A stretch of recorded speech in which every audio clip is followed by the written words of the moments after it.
What up? What up? What up? I've been muted. Hey, I say what up to you guys. I got some links sent out here, so we might have a trying to get a full panel going. My Discord's not working.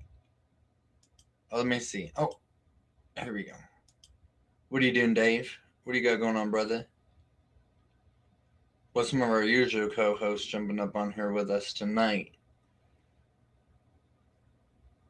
Let me see.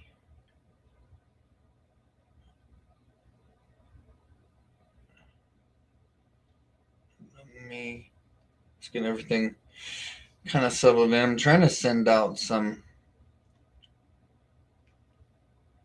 links to people. All kinds of crazy people. What are you doing, Dave?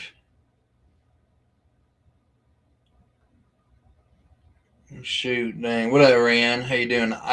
We tried to go to some kind of medieval festival today. Uh, but that did not go too good. So I'm on Discord right now sending or attempting to send a message to we got a little character over here called Dirty Red. Might get him up on here. Might send him MTG Hillbilly a link too. I'm working with some of the internet I'm working with ain't necessarily the greatest, but we're having this should be a let me see. I'm saying this is gonna be a very diverse just chilling. What up, Hillbilly? I was trying to find your email, dude. We're gonna be looking at one of the most diverse live streams of all time when it comes to like the content and the people on it. Yeah, getting all this settled in. I should have had it settled in a minute ago, but you doing some chores?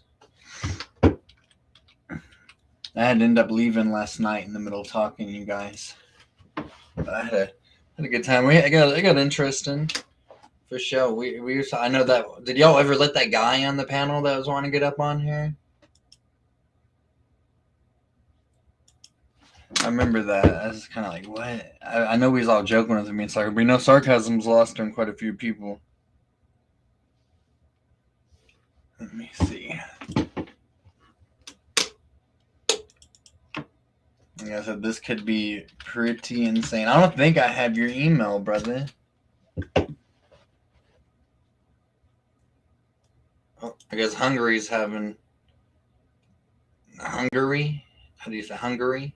They've been having some kind of protest in their capital. Some major issues in Budapest.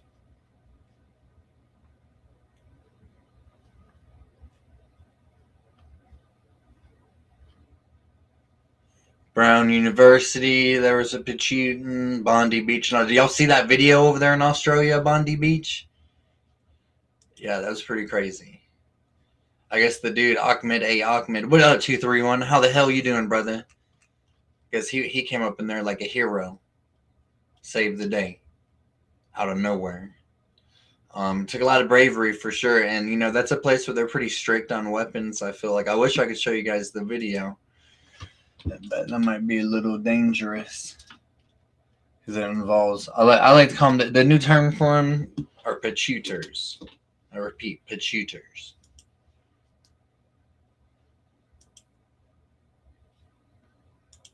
Yeah, that was insane. You do got a couple of videos out there. You do, don't you? Now, when you say you're going to rebrand, how do you want to rebrand it? You know, you want to go from Michigan Outpost 2312 to maybe like Michigan Commander 777. Michigan Commander 4269. I don't know. Yeah, let me see. I wonder. Here we go.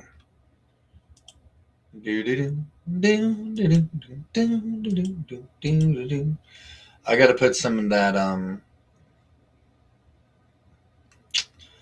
It's like some kind of caulk. I forgot what it was.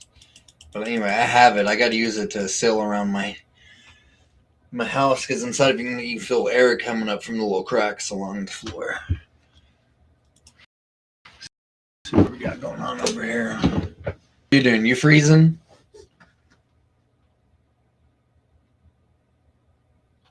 Two of them. Oh yeah, it's a blue crew night. For sure. It's a blue crew night. Which is fine.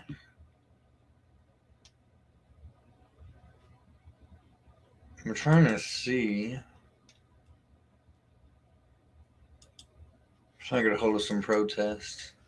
Sorry for the low energy. It starts a little low energy and then it rises up. What up, Gypsy? How you doing? Cool to see a bunch of regular faces. Are you guys feeling pretty prepared for the holidays? Are y'all feeling pretty, I guess what's the word? Like, I don't know. It's, everybody settled in for you got to, because I guess what is it? It's like 9 days until Christmas. Yeah. So we might as well get most of what we're trying to get done. What up, Unchained? How you doing, dude? Like, what kind of some gaming? A little bit hacking, VP. Oh, and so it begins.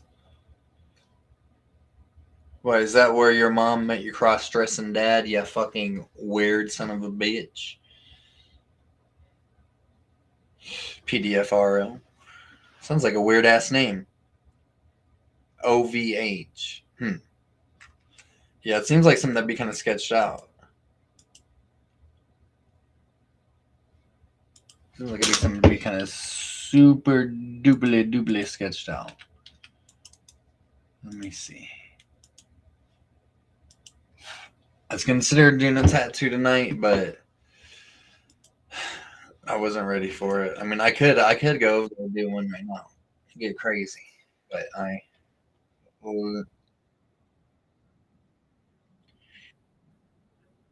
You got one more comment, but then your ass has got to get out of here, dude. We don't play those games. We don't. I don't like them. And I said it started off kind of funny at first, but then we got in. I jumped in, somebody jumped out. I think. I don't know. I didn't see it. No, I don't. I don't. I don't have. He's not banned as far as my knowledge goes. No, I see people banning people. I get along with Rabbit. Who's popping in here? All right, here we go. Oh, what the hell? What's Wow. up, dude? Greetings from the Erie Coast. What's up, X? How you doing, bro? Doing good, brother. It's the first time I've ever really talked to you. It's good to meet you, dude. Yeah, likewise, man. Of course, I've watched some of your content. You know, really, Hell really, yeah, pleasure's all mine, man. Thank you. Hell yeah, Skull. no, dude. Skull.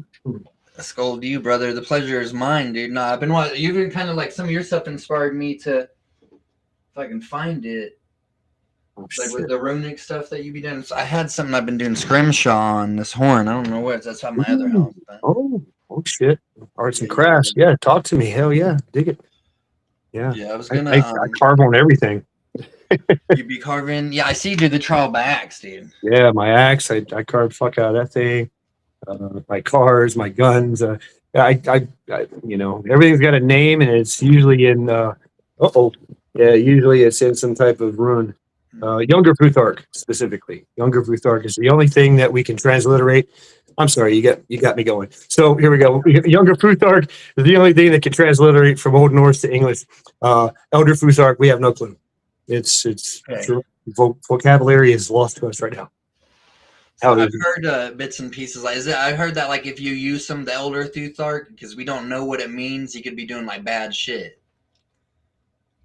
Well, bad shit, and it's just ignorant, right? So, you know, Yeah. you think you're spelling out something, and it turns out to be something completely different or gibberish, right? You It'd know, be complete nonsense. yeah. Oh yeah, man. I was looking at pictures like what the old sailors used to do to whale bones, and they did like pretty damn good shit on them, dude. Oh, yeah, yeah. I mean, like the Polynesian cultures, man, amazing work. Oh my god, just intricate and woven, and man, amazing. Let me see. I'm looking up some pictures like that. What have you been up to today? Just chilling? I just got back from a walk out in the snow. I'm frozen. My fingers, I can't feel them. Yeah, thawing out my beard. But most of the day, just nothing really. Messing around the house, literally. You in Ohio too, huh? Oh yeah, Northeast Ohio. Yep. Probably cold up there. I was in the mid 20s here in Tennessee today, and that's pretty cold. But we didn't get no Oh, that's snow. right. You're from Tennessee. I'm from Tennessee. I'm from West Tennessee. Oh, West Tennessee. That's what's up. I'm in the east Yeah. right now. Okay. Yeah, I was born and raised I was born in Jackson, raised in Middleton, Bolivar, all these places, West Tennessee. So, you know, Memphis area. Obviously, went to Memphis a lot. All the surrounding shit. Do you got any crazy stories from Memphis? Tons of them. I'd say so. Lots of them. Crazy shit, man. It was a wild time. Wild time. Wild city. Still is. Still is a wild city, but it's cool. I mean, you know. You know, dude, I am kind of stoned because we have talked before. I thought we did. Mm-hmm. Yes, long years ago. What up, Teresa? Oh shit, Teresa. Can I see chat? How do I see chat? This is Restream, so it kind of took me a second. Yeah. There it is. I see it. What's up, Teresa? Smash the like button. Yeah, Southern Day, 25, 30 mile wind stuff. I went out there. It was just super brutal cold, no wind. There was wind there earlier. I'm lucky I missed all that shit. Right. Yeah, we tried going to a Ren fair today, dude, but it was the wind was cutting straight through us where we was at. Been a while since I've been to a wind fair. I miss those. Yeah, we've been getting kind of lucky hitting them up recently, for sure. But they always do the shit whenever it's cold. I've noticed they never have the shit during the summer. I gotta check, man. They have a Viking Fest up here, and it's all reenactment, and of course it's like a Renaissance fair, but just Viking themed. Yeah, let me check that out here one of these That days. sounds dope. See, I was wanting to like, I don't know. I think it'd be cool to like get some footage of the shit while I was out there, but I cannot get my hands out of my pocket, dude. It was that cold. It was that cold. Yeah. Yeah. I think it's like 17 out there right now. I guess I don't know. It was 12, so it's brutal cold. And y'all do got the snow, you said? We got about about 6 inches. Yeah. They'd be shutting down schools and work around here for that. Yeah, right. But we're at 18 where I'm at right now. I just looked at it, I was like, God dang. That's brutal cold. That could be life-changing cold, right? It is dangerous. Yeah. It's dangerous. Oh yeah. And probably about like 2-3 miles down the street, there's a dude. What up, Texas? He's always he's always in chat. He always like asks those questions regarding George Floyd. I don't understand, but What about George Floyd? Yeah, really. he's like, can I like the last time he said like a similar question but different. Oh Yeah. wow, I'm looking this up. Yeah, I don't know what about him. He did. So, moving on. That's in the past. Right. So next time you come in the chat, Tex, it's your last. Everybody knows Tex, though. I guess I don't know if I Tex. I don't know if I like that or not, but we will move on to it. Yeah, I can't see it. I can't see Let me it. see. Hold on. I guess it's different in Restream for me. I can't see all of the chat. Last chat I got was Southern Day. What's up, Pilgrim? That's it. Last one. So I'm sure There you there's go. more. I got chat on damn. the screen with Now I it. really got to use my reader. What the? Let me Oh shit. count my nose hairs. Let me see. Oh shit! Yeah, I've been learning this new thing of Restream, dude.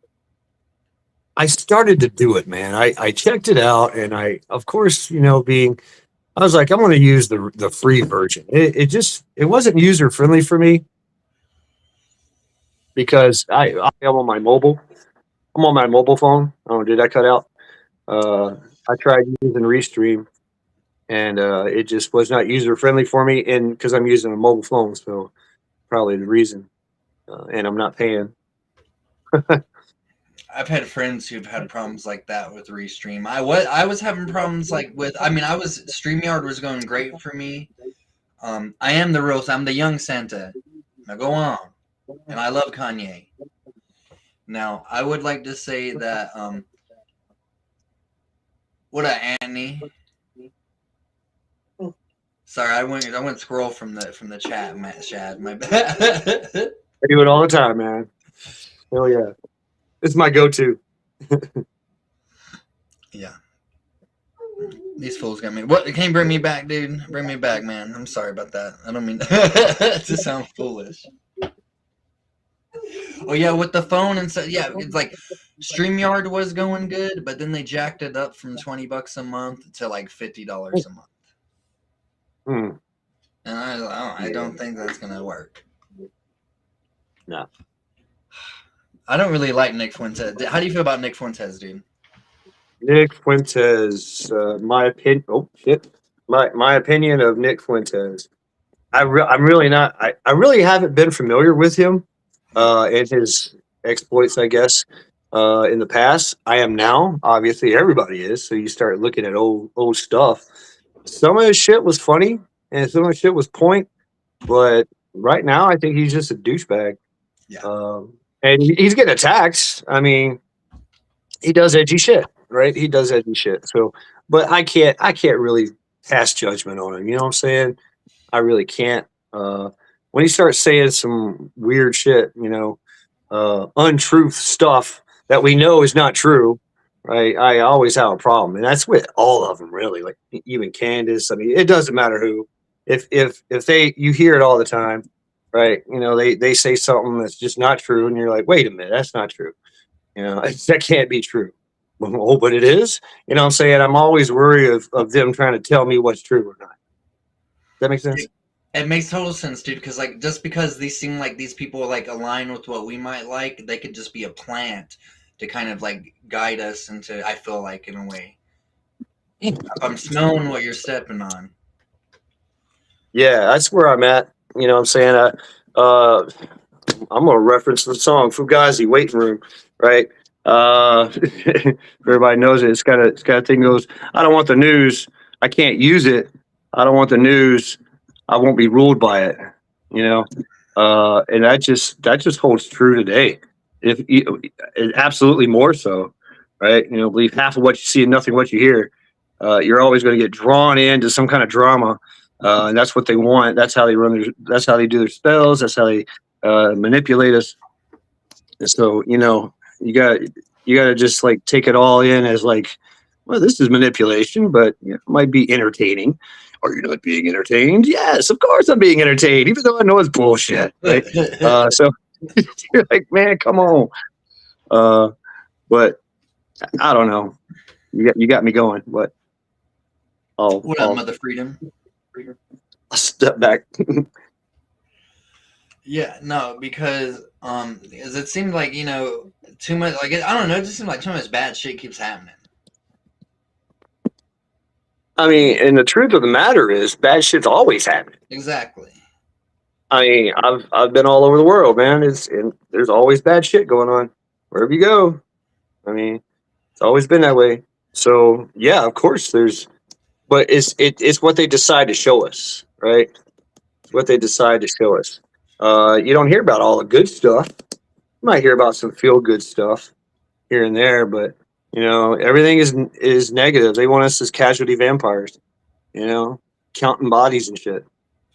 See, yeah, exactly, dude. Like for like past like 40, 50 years, like bad shit's been happening in Africa, right? But then all of a sudden, this past 2 or 3 months, like everybody's like, the government's like, we got to go do some shit about the genocides going on in Africa, even though we didn't do shit about it before. But all of a sudden now we got to. Mhm. Shit. Yep. Well, Africa. I mean, I've talked about Africa before. I mean, that's everybody wants it, but nobody wants to. I mean, the French have been there. The Russians are there. The French are still there. Some of it. The Danes were there. We've tried it. China, of course, is all up in there, right? China is like is winning, with their influence in Africa. But they're always going to push destabilization. They're always going to push division, divide and conquer, because that's their MO, their modus operandi, right? And so we're always going to see that. And until there's some type of unity in the population, that is able to discern truth and bullshit. I mean, so that's with any country, I guess. They're not going to do well. They're just going to continuously be taken advantage of. It's that.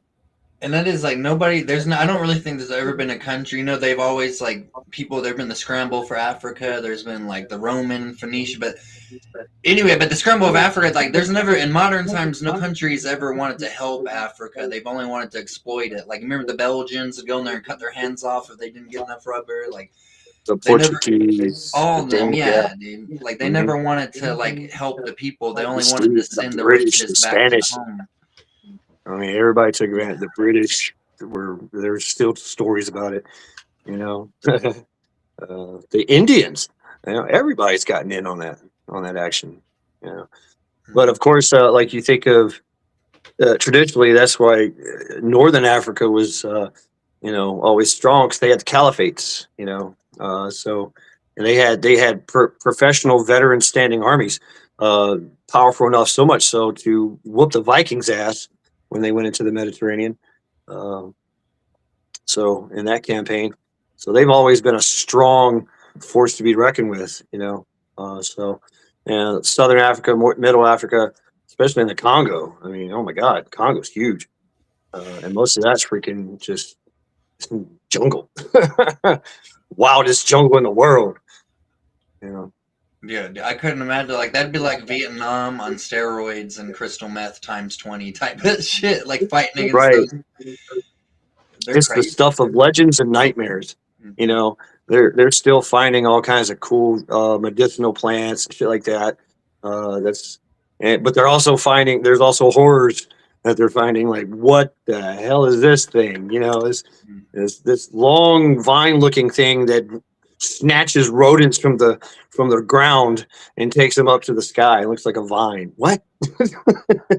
There's some alien dystopian nightmare stuff coming out at you. And then the locals got their story of what is it, the white ghost? It's supposedly like you cryptoids out there. It's a white dinosaur. I mean, pure white, but so elusive in the Congo, it would never be found. It's only seen like once in a while. Crazy stuff.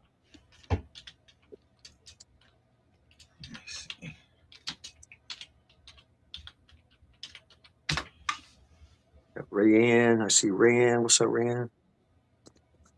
Call it Mokalabi and make a BB. Hillbilly. All right. We got several dumbasses in chat too. What up, Rip Curl? Oh shit, Rip Curl, what's up? I wasn't referencing him. I was talking about the other people. I didn't mean to say. Oh, he can be an asshole too. I mean, I kind of sanctioned it though. He's got sanctioned shenanigans, I guess. He keeps it gentlemanlike. Yeah, some of these. Yeah, I wish I could participate in chat. I cannot. That sucks. I'm gonna try to see. Look, because like I said, it does kind of suck because you're not like the only one of my buddies have said something about it like that, though, for sure. Let's see. Mother Freedom says Dave's not here, man. Dave's not here. Oh, 2001 reference. Oh, it goes the other way. I gotta scroll up to see it. All right, I see Rip Curl. All right, okay. I'm just stupid, I guess. We're learning in real time. All right, all right. You are not gay. Wait, not you. Rip He's Curl. talking about himself, probably. He's like Gayest confused. stream ever. Oh, okay, I see now. Slay! But no, was this it is the Slay? straightest stream, dude. This is the straightest, I'm most. trying to. What's the gay slogan? Slay Queen Slay, or something like that. I don't know. Whatever. But Gay. That's how I like to pronounce gay. Is Ghey. Yay. yeah. He thought he was trying to joke against us, but the joke was on him. I like the I'm not an asshole, I just can't take it as I give it out. Said, yeah, right on, Rip. Hell yeah, man. What up? What up? Yeah, we have. It was wonderful Sunday. I got to get me a freaking one of those Santa hats. Yeah, I don't have one. I did. I forgot that I had this, and then last year, from last year, and then we was opening all Christmas stuff. It fell out, and I said, "Oh, that'd be perfect for the show. That'd be perfect for the show." And I wore it with my cosplay too. Right on. Oh yeah.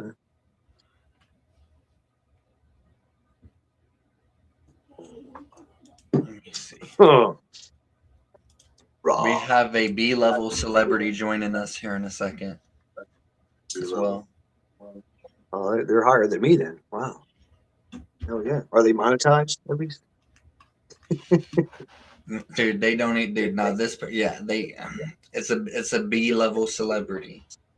That's what I gotta say. Oh, You right may on. or may not know him. Sounds Top good. guy looks like he wrote. Nah, dude, I'm on Red Bulls. I don't do Monsters, dude. I don't do Monsters, Red Bulls. I actually no. I do the Monster Killer Brew coffee drink every now and then. It's kind of like my guilty pleasure. You I know, would jacks love me one up. of those. Shit. Yeah, I had the dang old I don't know. I've been wanting to try to get away from coffee. In a way, and like, but it just gets me through the day. I mean, there are some benefits to drinking coffee. For one, you're a smarter individual. You're more intelligent. Yeah, it's a diuretic, but you know that's good too, right? Also, I mean, I use it. I put my supplements in the coffee and all that stuff, Mm-hmm.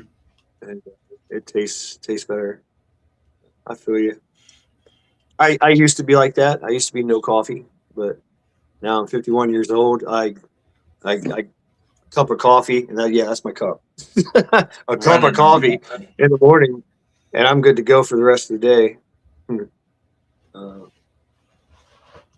Yep. Switch over to freaking water or tea. You know, maybe later on, an energy drink during the last end of the day, just to keep you going. Yeah, drink and lots of water. I mean, that's the thing too. If you just drink lots of water, period, you just drink. You can drink whatever you want. You know, you can drink coffees, teas. You know, what's the new kombucha or whatever? Or straight mud, methylene, blue, all that crap. Just keep drinking water, you'll be fine.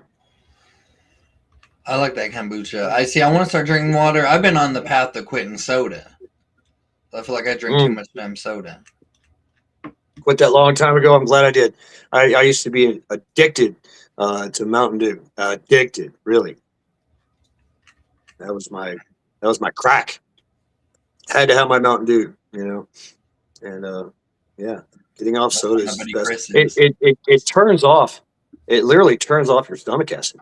So if you drink soda with a meal, you're not digesting your meal at all. It's just passing through. That's why like Sprite and ginger ale is really good when you're sick. You know, that's what they give to you in the school, in the hospitals and shit. right? School and stuff, they give that because it settles your stomach, turns off the acid. Not to mention, I mean, it's all made with high fructose corn syrup, right? Just makes you super fat and super slow. You know, it's hard on the chops. Mountain Dew IV drip, yeah. No, man, don't ever go the route of Diet Coke, diet anything, you know, because you'll be like doubly addicted. I've You heard know? it's worse, isn't it? Like some of the materials in the shit's not is even less unnatural or Yeah, less natural. I mean, yeah, you know, what's it called, aspartame or whatever, known to just change your mind, literally, change your mind. So, and you see it. I've seen it. I've seen it in the attics. You know, they come in, they go straight to the fountain, they fill up, and they drink it right there, and then they fill up again. You know, and they pay for that, and they go, the last one was free, but I'll pay for this one because I'm on the membership. Now all I drink is Diet Dr. Pepper. And I thought like this, and you know, hey, I used to be an engineer, Jay. Now I drink Diet Dr. Pepper. Okay, I see. Yeah. Knife hands. You want to see some knife hands? Anthony. Deploy knife hands. And it makes you fat. I mean, seriously, like in your gut, makes you fat. It changes your hormones. It depletes testosterone. Yeah, it's bad. It's doubly bad for men. Doubly bad for men. See, I feel like I got a worm or something. Like I cannot gain any weight.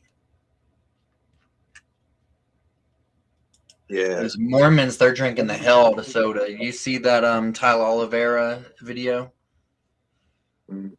And I did research on it too, because I thought it's like they can't drink caffeine, but I guess they can drink soda because it's not against the word of wisdom, and the church approved it. Hmm. Yeah, so they're like, yeah, dude. Instead of drinking cocktails and alcohol drinks and shit like that, they're Coca-Cola. Yeah, they're drinking, like, I saw the video, they're making, like, Diet Cokes mixed with, like, mango juice. You know, like, the shit they put at a bar, like the fucking mojito mix and shit? The syrup. Yeah, Sipping dude. on some scissor. Yeah, dude, these Mormons is Oh, drinking no. the hell out of that. Wow. I've seen, we got Amish around here, and you'll see them in Cleveland working and stuff. And it's funny. I've seen the younger ones, like 16, 18, you know, and they're working. They're working their ass off in, like, say, an apartment or renovation or something. And they'll sneak over during lunchtime and be like, I need a Coca-Cola, I need a slice of pizza, and I need all this to go in exact change, and we got to go in like 2 minutes, right? Because they're sneaking it in. They're getting it in real quick, you know. Like, we ate pizza and drank Coca-Colas.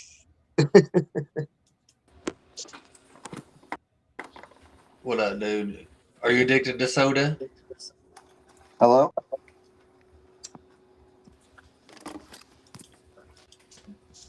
Hello. Not the B-level celebrity I was describing. B-level celebrities. This is a Z level. He's Z level. Oh, he can't even connect. No, we still got our B-level celebrity coming in soon. There he is. Okay. These My kind of like, summer frozen? and you have an echo. Yeah, kind of. Well, fuck me. Every day. See, okay, look. Restream. I know y'all can hear me. Restream sucks. This is one of my buddies that don't like Restream either, Mad Chad. Man, Restream can Oh, burn really? in hell with Hitler. I wasn't that harsh on my review, but I kind of agree. Dude, because damn, like my camera should be working. Go on their website and put a review like that. Be like, this This shit. wasn't user friendly for me. I mean, but it's also because I'm on a cell phone, so that's why. I'm stupid. Like, we're about to have the people rolling in now. Yeah, the Amish, dude, I never grew up around, we're from Louisiana, me and this dude down here, like, so we never, like, we grew up around, like, well, we're from a military base and shit. We grew up in an army town and shit. Like, the town outside of it's been there forever, but the army base has been there since, like, fucking World War I. It's called Oh, Fort, yeah. Fort what? Fort Polk. I've heard of it. Yeah, it's like I guess it's Heard of like it. a lot of people think it's a shittier place to have to go to. From what I guess the people they hear Kind of like like Camp Lejeune. where's that at? Yeah. Where's that? Camp Lejeune, North Carolina. Jacksonville, North Carolina. Oh god, Yeah. Good times. Good times. that sounds kind of boring as fuck, huh? Besides, Well, it's like kind of wild. shit. It was wild as fuck. Yeah. But Yep. It was wild. Yeah, we crashed go-karts and got drunk and duct taping people to water towers. I mean, shit, I was like that all back night in the '90s in my bars. hometown. Yeah, exactly. There's a titty bar place called it was called Billy Goat Hill, and it was like 10 titty bars right by the entrance to the base. Oh yeah.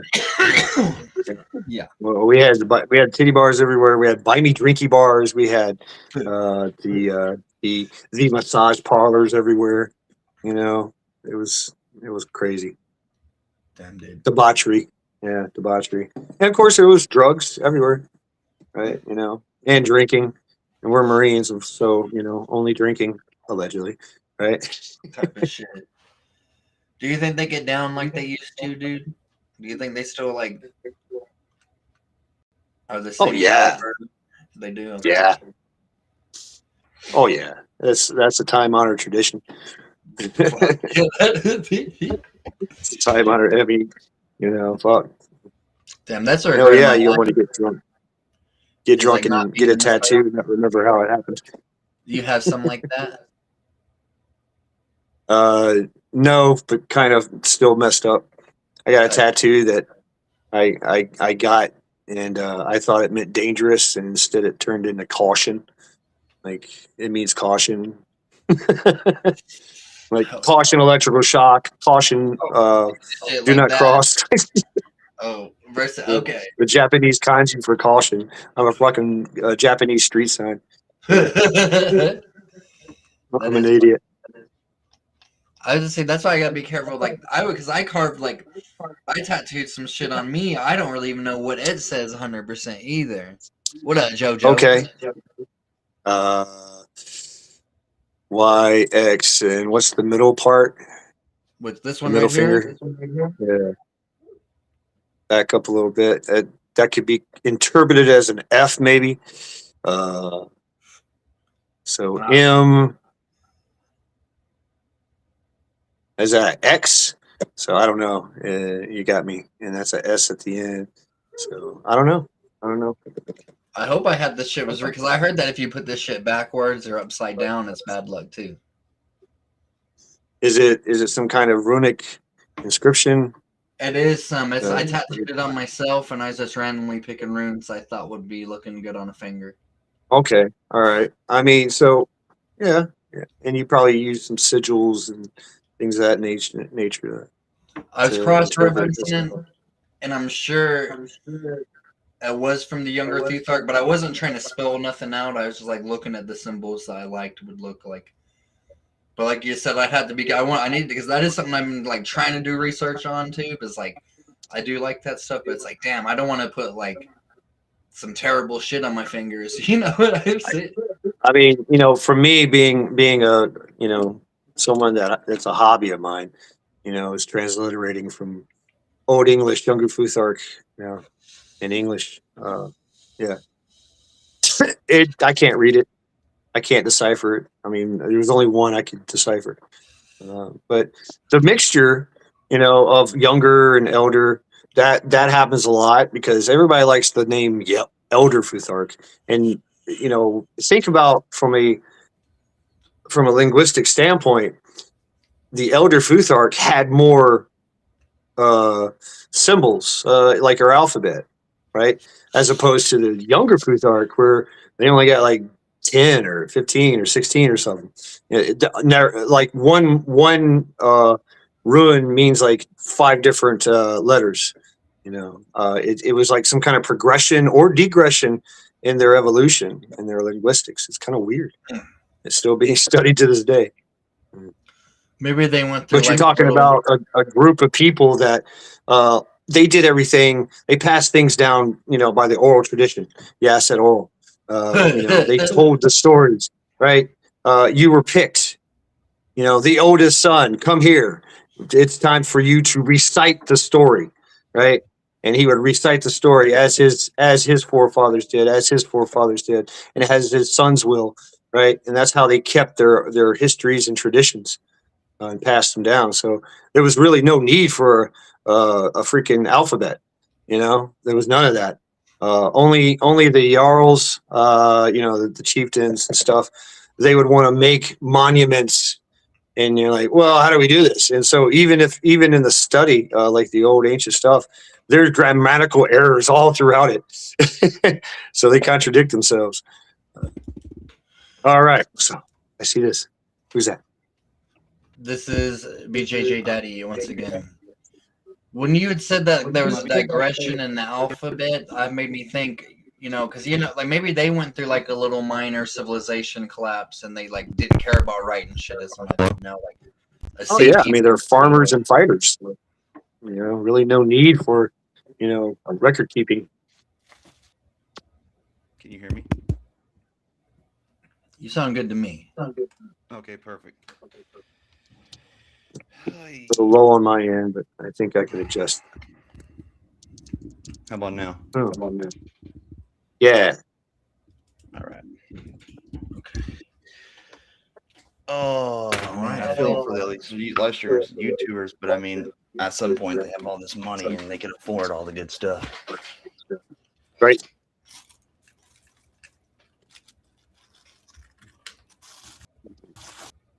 Dog water. That's actually pretty good.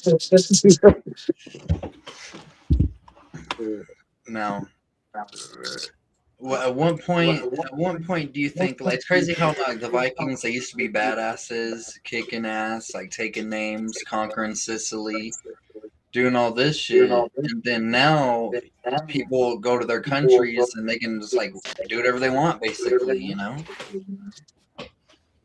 Do what you want, day. Kind of shit.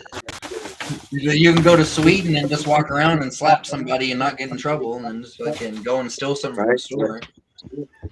Or participate in a gang thing and get away with it.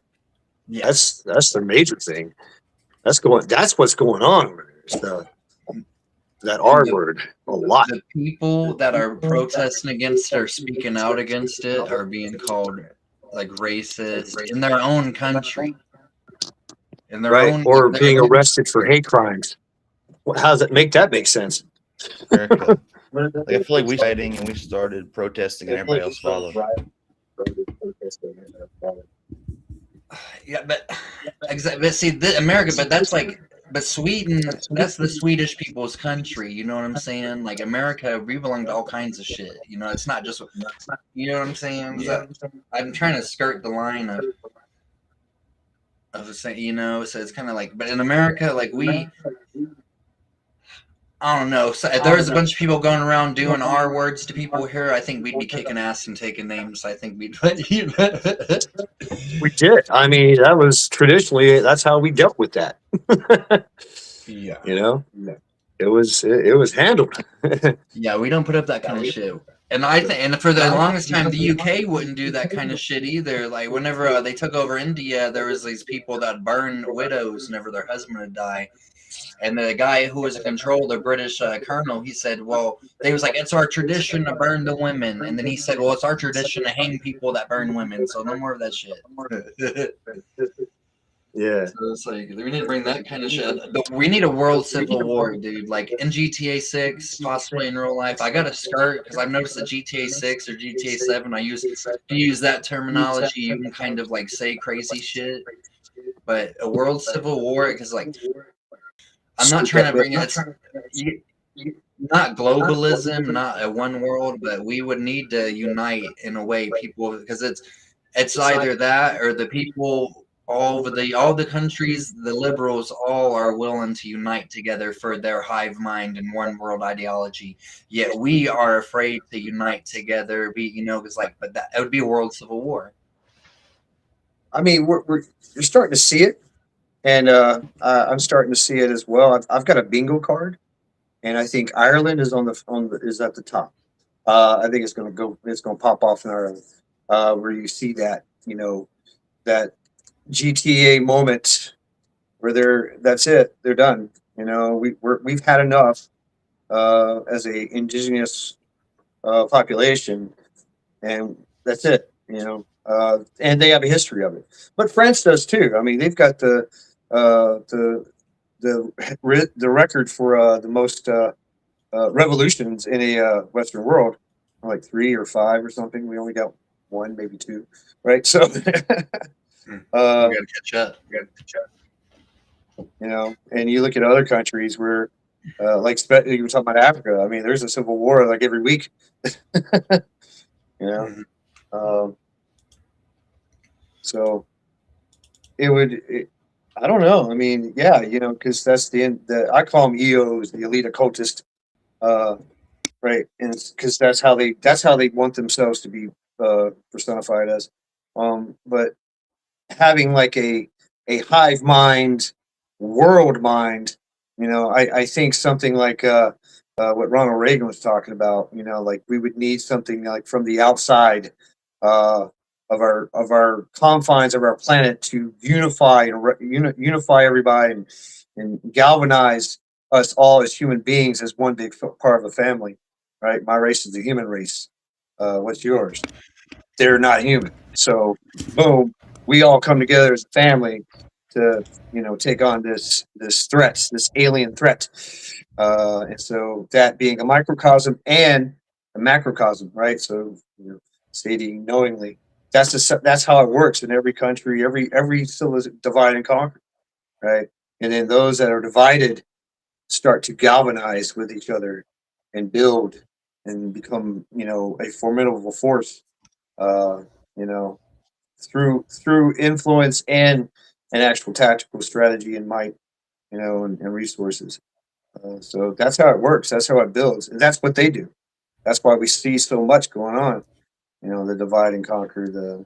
And if it's usually a race, but now you see how it's not only is it division by race, but it's division by sexual preference, by freaking hair color. I don't know, political, things of that nature. It's everybody gets they preach unity and unification, but actually they put everybody in boxes, right, and label everyone, and then assign value to everyone. Some people are more equal than others, kind of thing. You know what I'm saying? And that's Mhm. that's how they get the socialist Marxists, into the GTA game, so to speak. Oh yeah. And so chaos actually plays to their hands because that's part of it, right? Subversion 101 is humiliation or demoralization, destabilization, crisis, and then normalization or victory on their what looks like victory for them. They don't roll in the tanks till the last, till we've destroyed ourselves totally. Uh, you know, and it's that's what we're watching. We're actually we're watching history unfold in front of us, and we don't even realize it. The subversion of America, the subversion of the world. It's Mm. we live in very interesting times. What up, fish sticks? It almost sounds like the Mistake. plot to Animal Farm. Like all animals are equal, but the pigs are more Exactly. equal, and the Yeah. pigs are sending out secret shit to make people think other shit's going on. That's it. That's it. Absolutely. Animal Farm. What's the other ones? But they also have their own. They tell us exactly what they're going to do. They have all their books and movies. Mm. Brave New World and all these things. This dystopian utopian nightmares. Animal Farm being also one of them. We would call this virtual signaling now, and you see it in art. And back in that day, the venue of was books, right? Literature. That was their media. And so either you make a book or you mass print books or booklets or whatever, and you disseminate them. And we've seen that. That's part of our history as well, our American history in the Revolution. That's how we got the Revolution started. Is we started like little printing presses, they would print out all the magazine, all the news, right? The newspapers, and they would their paid stuff they were paid for, and then later on at the middle of the night they'd make the Revolutionary Handbook and pass it around, right? So I mean, so we did the same thing, right? I never knew that. Yeah. All right. I see somebody doing this. What's up? What's up? Oh, We got a Cro-Magnon man here with us. Yes. What's up, Hutch? What up? That's the B-lister I was talking about. Okay. Yeah, we always call each other that shit every time. I was just there this morning. Yeah. Yeah. How's our cameras look? What are you up to? How you doing, brother? I know y'all was talking up there. We are in the beginning of a whole new world order. I feel it's you know about Project Bluebeam, Shad? Yeah, I'm familiar with it. Yep. And it seems like it's like, there you go. This looks better for us. That's cool. But Project Bluebeam, like out of all this shit, dude, like I feel like that could definitely be one of I don't know, dude. It seems like they would take care of two birds in one stone. Not only would they be able to get the human race like under their control, they'd also be able to genocide billions of people, kind of get rid of that situation as well. Oh wow! I mean, there's so much you could talk of. Look at every sci-fi movie that's ever came out. One of my favorites was Fallen Skies, and that was an alien race that started to attack. They looked like bugs, right? Well, they started making bug humanoids that were the perfect spy. You know what I'm saying? And they came in and they created hate and discontent subversion, right? And getting people over and changing size and it was crazy. I mean, what else? Battlestar Galactica. You had your Cylons, that they didn't even know they were Cylons until they blew up something. Manchurian Candidate kind of shit. So they've been telling us a long time. They show us everything. Fuck, dude. Battlestar Galactica is crazy as fuck, dude. Yep. That's an old story. I mean, of course, I like the new one. But the old, I used to watch the old one as a kid. I even had the Cylon action figure. Right? It's an action figure, right? I had the Cylon. That thing lived on my bike. I had it like fucking tied onto my bike as I drove around. Wow, wow, wow, wow.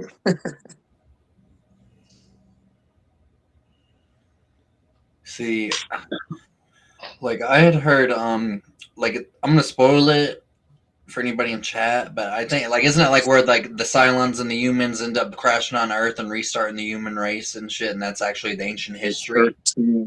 13, yeah, because the author wrote that in with the 13 ships, the 13 coalitions, right? 13 tribes. Yeah. That shit's mind blowing. Like you're like, damn, they land on Earth at the last episode, and they make the fuck, the 13, all that shit. Yeah, he was on some crazy shit. Cloudy of the So, do you guys think that food could fall from the sky? No, technically yes. I mean, it has rained cats and dogs before, and frogs. So, I mean, technically, I got cheeseburgers up in a water spout or a little dust devil or something like that. It happens all over the world consistently. That's true. It does rain fish sometimes. A tornado hits a little cart somewhere and causes all the hot dogs and shit and cheeseburgers to fly out of it. One of those little food carts. Boom. Haven't you ever seen Sharknado? That's a documentary. Sharknado.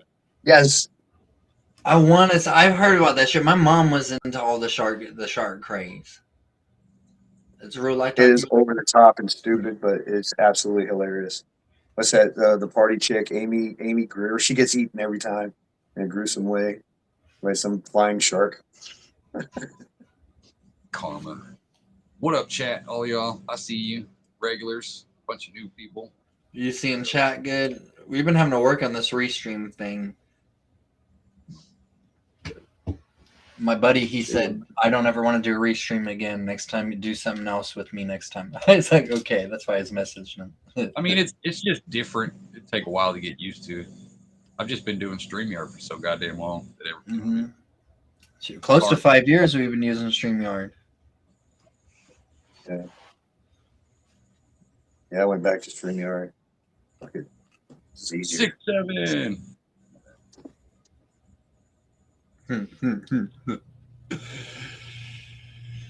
Yeah, Fuck. I went yeah. to StreamYard. I went ahead and got the free trial, free 7-day trial. That's how I can play my Mhm. intros again. But tomorrow Okay. I'm going to go through and cancel my free trial. Restream Restream might be worth checking out, dude, because like the monthly cost on it's pretty good compared to how Stream. You get all the same shit. How StreamYard's charging you 50 for a month, Restream is charging you 20. Yeah, I didn't mean for my shit to charge me again this month. I was like, God dang. But I get 44 a month. Fuck you, Steve. again. Answer the question. How old are you, you son of a bitch? yeah, Steve, what's the age? She's invading my privacy. I told, all right, Steve, you gotta guess my age. I don't know, whatever. Give a fuck. Yeah, Steve Pooh, how are you? Invading my privacy. That's Teresa. We're gonna bring the band hammer on Steve. So I do have I have cold water trickling, but my hot water is froze, and my toilet. Oh is shit! froze, but I still have running water at the bathtub.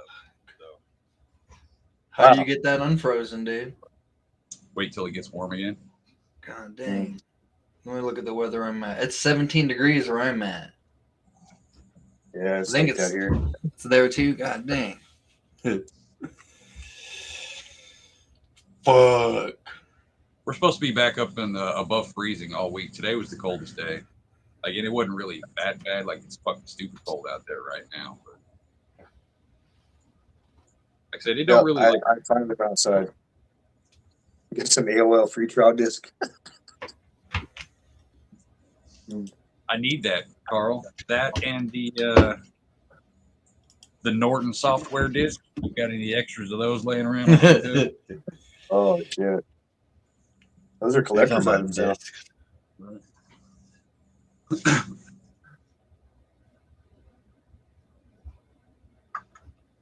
Yeah, isn't that the first dude that like tattooed? Yeah, bro. I seen you Huh. guys I finally went outside. grown folk conversations.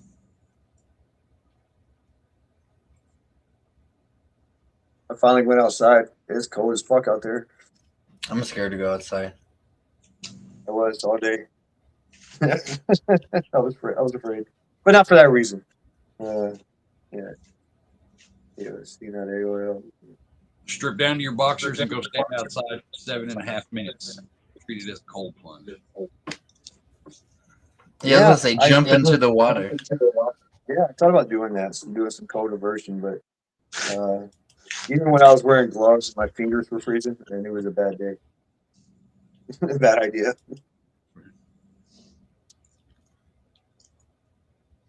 It's a dirty slushy outside too on the roads. I'm probably going to call the day off tomorrow. Yep. Just not going to take the risk. And it's not just me. It's like I take that. It's everybody else that I'm worried about. Somebody sliding into me. Ruin my day. No, thank you. I mean, I'll be fine if they just get the hell out of my way. I can drive through it. But yeah. No. Keep your I'm good. Teslas off the fucking road when there's snow, people.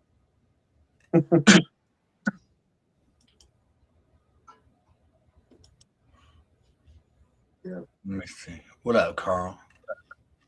Catching up on my motivation. I can't smoke in the house too much. It's the wife off today, so I'm limited. Not serious enough for me to want to stand on the porch and smoke. So Right on. It's 15 below right now. What up, Old Glory?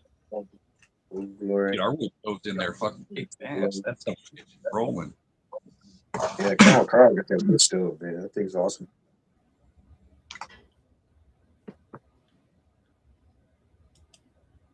I'm trying to show the story. I guess up in Canada, Ottawa, and Canada, they're using AI to be because you know how they be arresting people over there for comments on Facebook and sending them to prison and stuff like that over that kind of shit.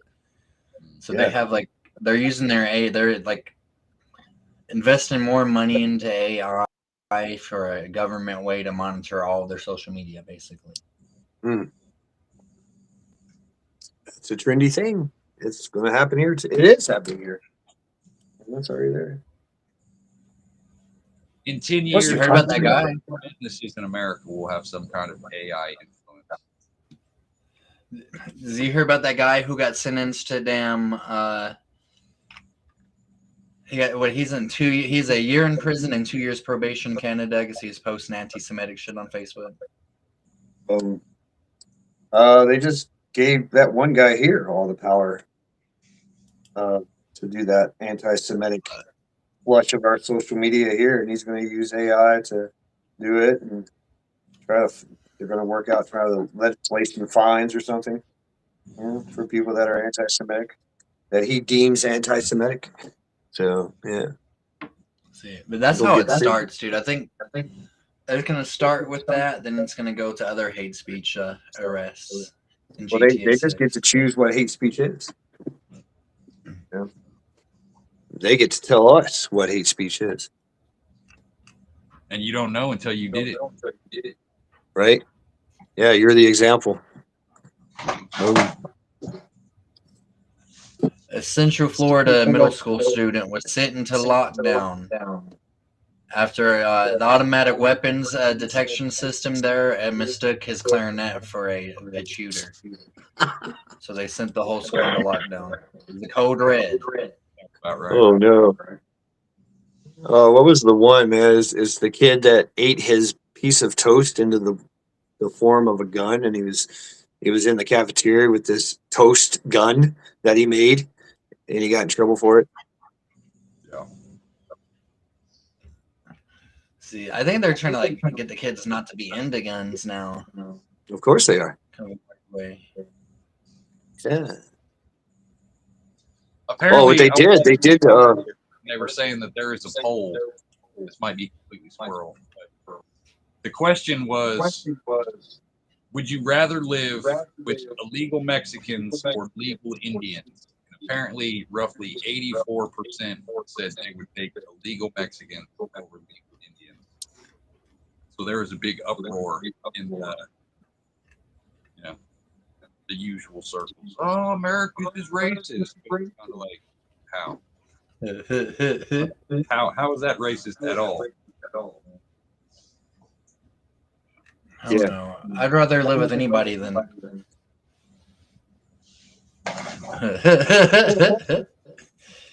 kind of shit.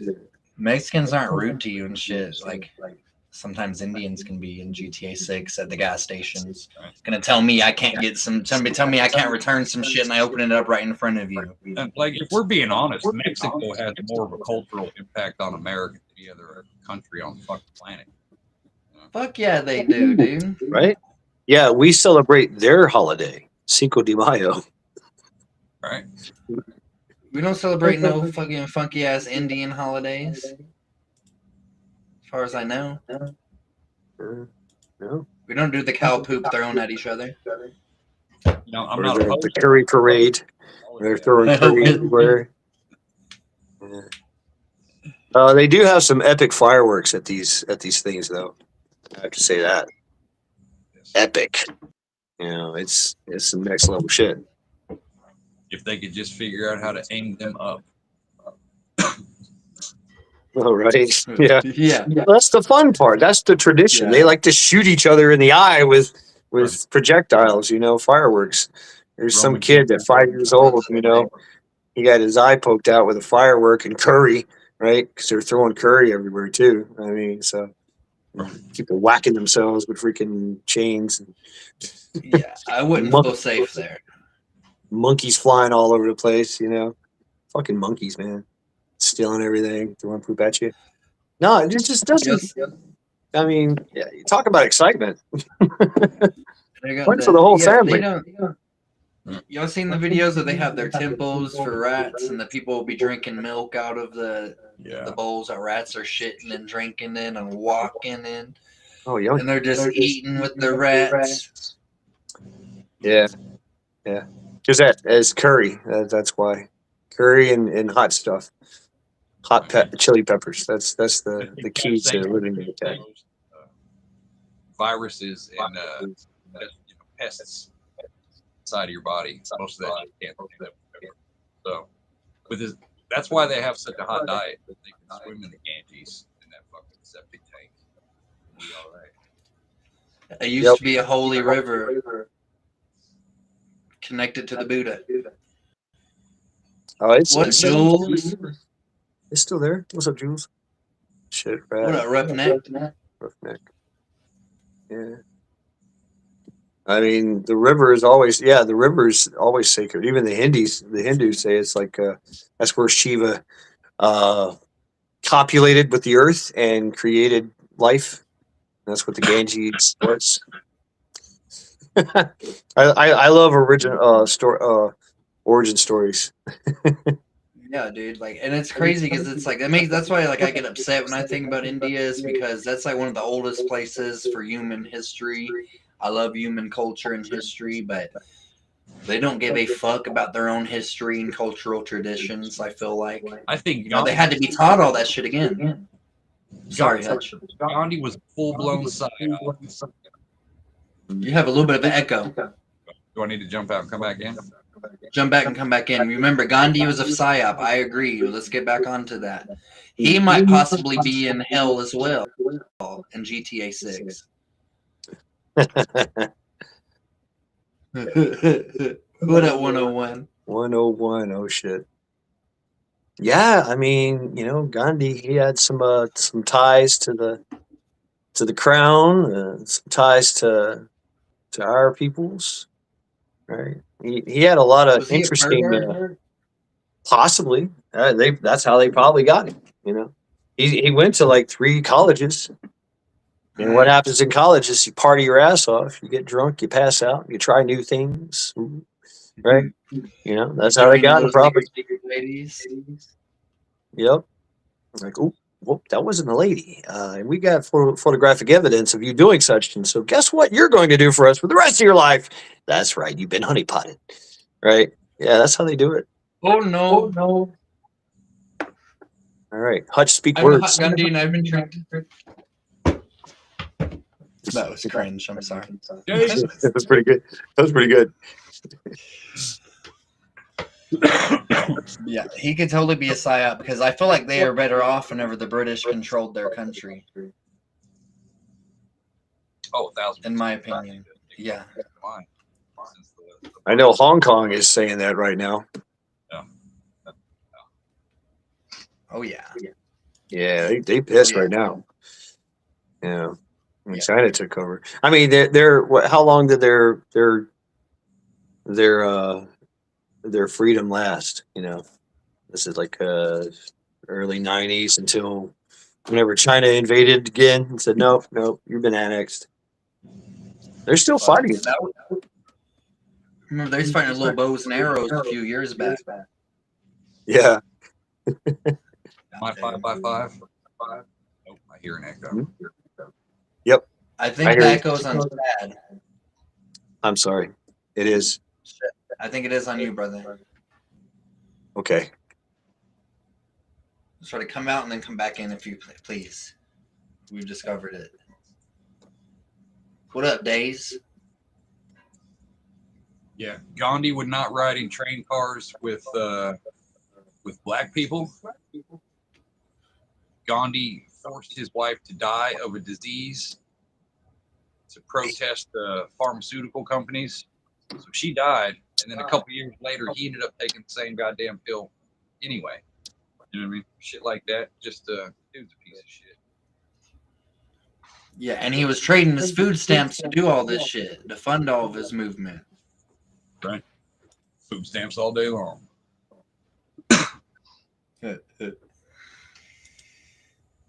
Yeah.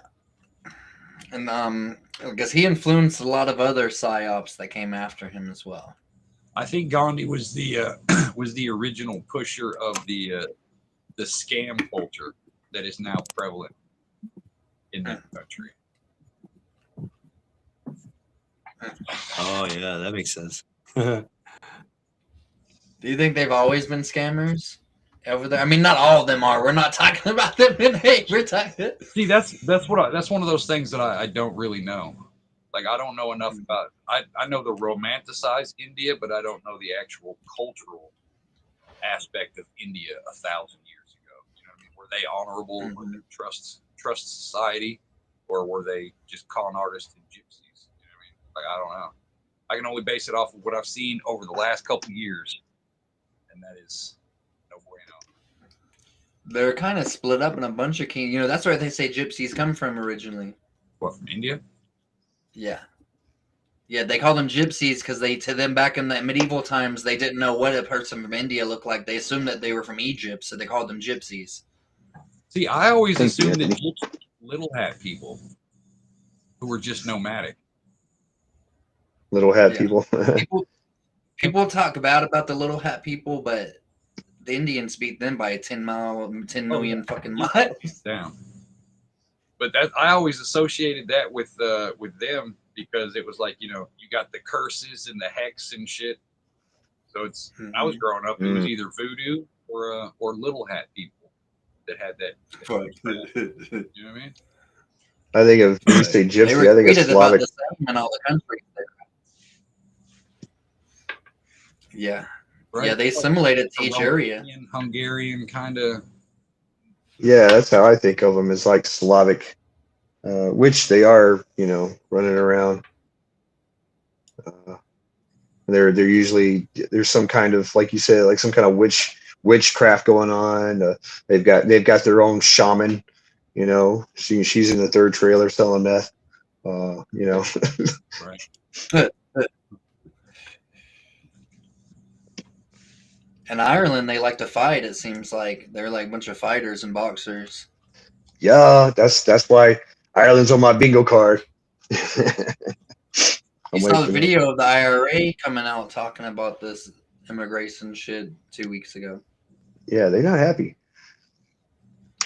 It's I got a friend in he's in Scotland named John H. Y'all probably know him. He sends me a lot of shit, and it's the first time ever, you know, Protestants and Catholics have actually gotten together in Ireland and talked about the immigration. So yeah, that's how serious they are. That's serious. Fuck yeah. Even though they're still Northern Ireland, so in Southern Ireland, right? So. See, That's one of those, the barbarian hordes are at the walls. Either we fight together to get rid of them or they're going to get rid of both of us. exactly. That's like the World Civil War. Wow. Kind of shit. You know what I'm saying? Like, they'd all have to just put their differences aside. But if they're going to be trying to fight against the immigrants, they're going to have to be fighting against their government and shit. Excuse me. You know, like, how the fuck did they get guns into Ireland, do you think? The same way anybody gets guns anywhere. Yeah. Yep. Smuggle them in. Yep. Like, yeah. Smuggle or make them. They can smuggle Make them right there. people. Or It's an arcane technology. You can make a gun in your garage. Everybody's got a 3D printer. Yep. Plus, you got EMR. how much Soviet era surplus they've got stored in bunkers and shit. You know what I mean, during the Cold War, all those. Everybody's got a fucking gun. Yep. Some old veteran's basement, you know, in Romania. Just sitting there.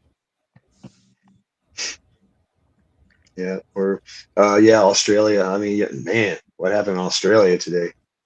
Ouch. What blew me in? I have no idea. Bondi Beach. tell them Bondi Beach, Australia. And chat's going to talk about it.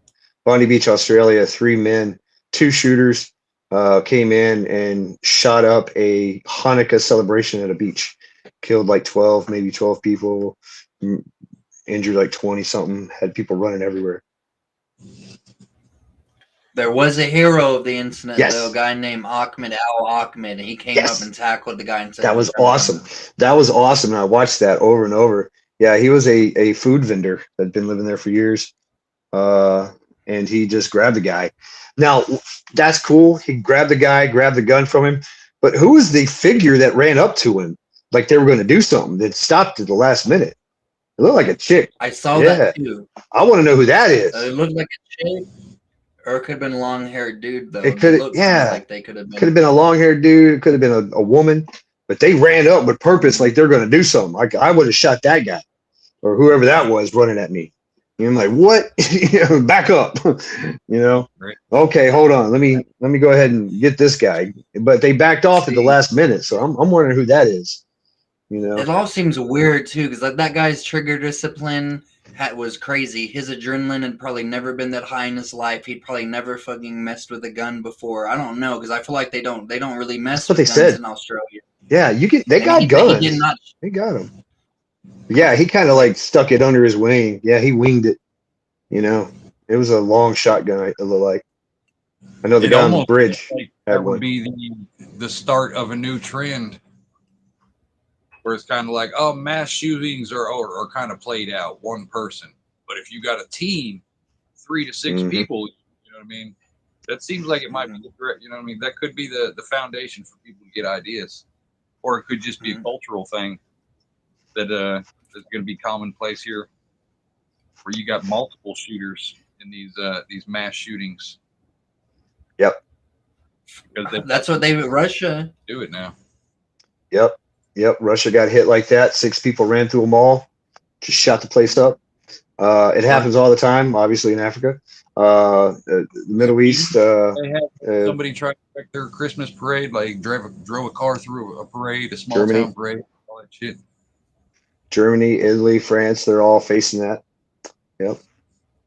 There's a lot of shootings in Italy. I mean, the people deal with guns. You can have guns, and there's obviously a stockpile of guns everywhere. It's just they restrict a lot of the usage and storage of it. Yeah, they were using shotguns in the video, just to clarify as well. Yeah, the guy on the bridge on the high point, he had 2 shotguns and Yeah, bandoliers all over him. Yeah, long barrel Can you shotguns. imagine? That was pretty How brutal. did they hype themselves up before that? They were probably like, okay, we're gonna do this shit. We're gonna get this shit, and then they went psycho and did some shit. The fuck. Yeah, You well, got- it shows a lot of We've got damn near yeah. people that have Go that mindset in this country right now who are being threatened to get kicked out. That could be a very serious possibility in some spots in America over the next couple months. well, What's that's gonna set that's them the, off is the question. yeah, that's the history of replacement migration, is that you move in a population of people and they take over an area, and then that area says, no, you got to get out finally. But guess what? Now it's too late. They've already armed themselves. Now they're fighting back, and now you have a civil war. That's time and time again. That's played out. Look at Central America. That happens on a monthly basis. You just have people, just random people, show up running through your neighborhood with guns. And you're like, what the hell? Yeah, I think it's going to get a lot worse before it gets any better. I don't think we've seen shit. But we do have that 2A thing that scares the hell out of them. They obviously go for the weak points, the easy points. It's orangutan tactics at its finest is you strike the enemy where they're the weakest, and that's women and children, right? Unarmed populations, places that it's prohibited from carrying. And what better place than on the beach? Who's carrying a gun on the beach, even if they're not supposed to carry a gun on the beach? Nobody. They don't have anything. They can't even carry knives, pointy sticks, right? And it's just been ingrained in their culture over and over and over. And like I was talking about, I think I said it earlier today, is that you make society so polite and so submissive that a brutal a brutal invader is just going to just walk through, like, you know, it's going to be like, hey, Raiders, you know, the Raiders have arrived, and it's our pillage and plunder time, you know, and everybody's like, hey, yeah, because they're weak as fuck, and they've been defanged, declawed, and they're okay with it. You know, they're okay with that because they think that they've elevated their societal, their society, but in reality, they've set themselves up for failure, you know, and by their own government.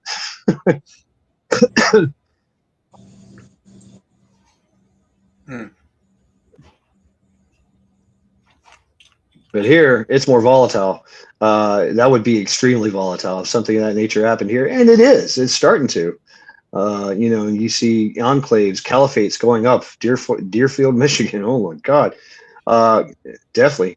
But just your average grandma, you know, that's going to, you know, pay her bills and get some cookies, can blow your ass away with a freaking 44 out of her purse here in America. So that's a hell of a deterrent, and you don't know she's carrying. She's not going to let you know.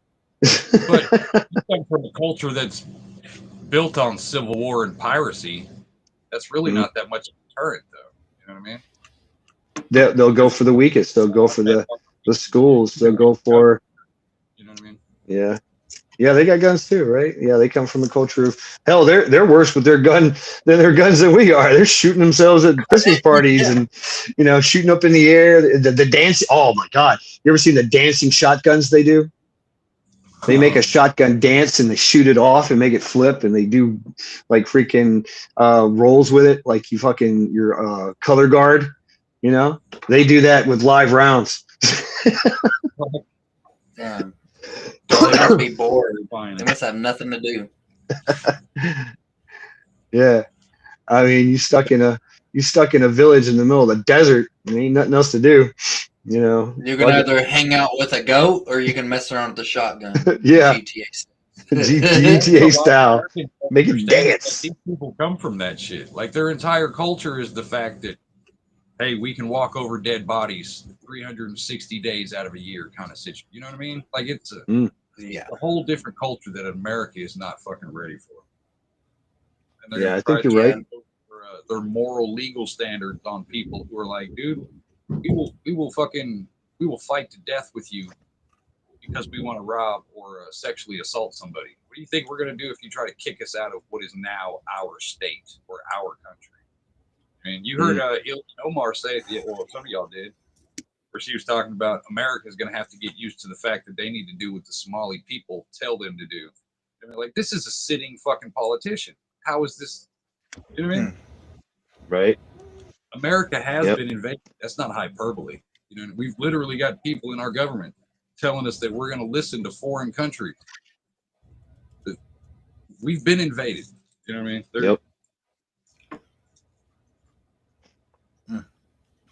Yep. The subversion is. Yeah, it's ready for. So much though is because they wanted to just sit back and allow anybody and fucking everybody. Yes, racism is fucked up, but to notice something like you're like, okay, a bunch of people don't have any value shared with anybody, and they don't want to share values with people in this country. I don't want that here. But oh no, you're racist because you don't want that, and that's why I think that whole racist shit's been tossed around so much. People don't even know what the fuck racist is anymore. Well, if you kill the words, you kill the meaning. Then it can mean whatever. Exactly. That's why they've been trying to kill the English language so long. Because if you don't understand the words, then the Constitution and laws don't mean shit, because everything's up for interpretation. It's a fluid word. Mm-hmm. That's why words matter.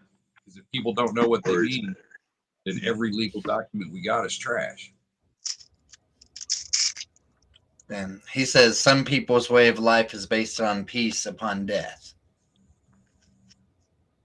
Yeah, we live in the United States. He makes a good point with his other comment too. You know, they see the death and destruction on a daily basis. You know, absolutely desensitized to it. You know, and they learn from it. Like, oh, that's how you get what you need. You know, AK-47 will persuasion. That's all you need. cocaine, How do we adjust? boy, you're ready to fight anybody. You know what I mean? Yeah, Mm. like how would we adjust people like that here to like a? We're mostly a peaceful pace if you look at it compared to other places. You They try can't. to say we're violent. This is literally the worst America has ever been in the history of America. There is no worse time in American history than it is right now, as far as politically, infiltration, literally on the brink of losing our country to a foreign invader kind of situation. It's for all the people who say they like to look at history, look at battle strategies. This is 101 type shit. Even Genghis Yep. Khan did this type of shit. You don't full Romans blown famous for it. send a bunch of emissaries in and you let them get accustomed to the situation, the infrastructure, how everything works, how they can sneak around, what laws they can avert, you know what I mean? Locations, all this other shit. And then eventually you flood the whole fucking system because you know every side road, you know every bit of infrastructure, you know the power, you know the food, you know what I mean? Everything that's Yep. happening over the last 5 years is textbook invasion on a grand scale. Subversion 101. We've It's already let 'em subversion in. 101 all the way. We're living history right now.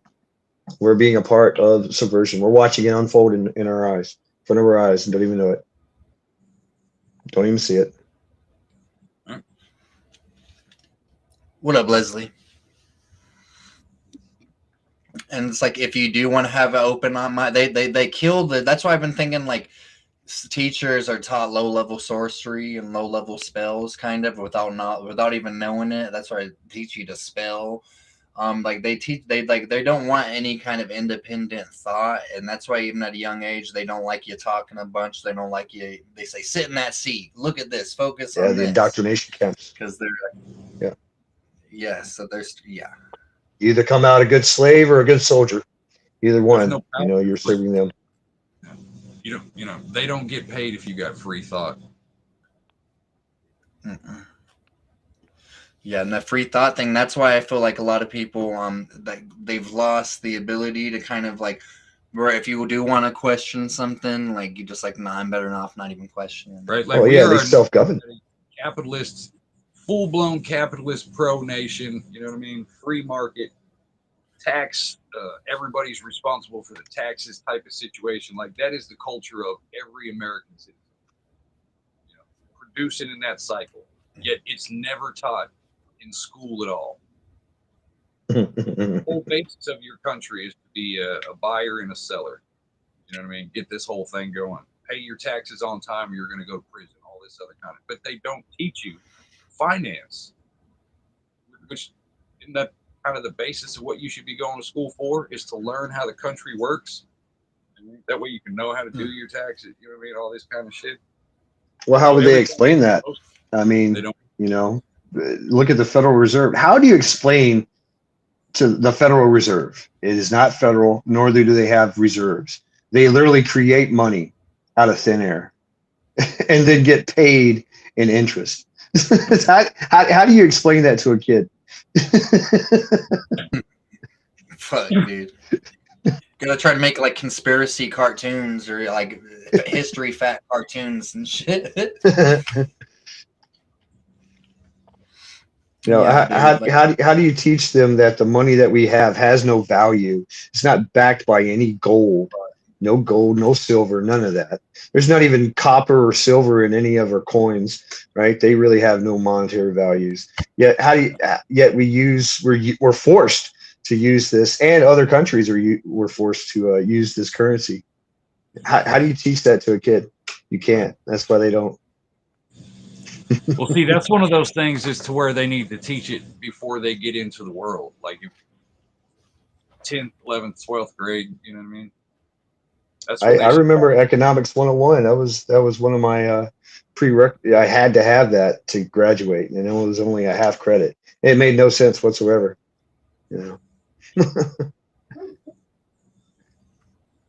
There's supply and demand. That's how it works. Did y'all's like parents and shit?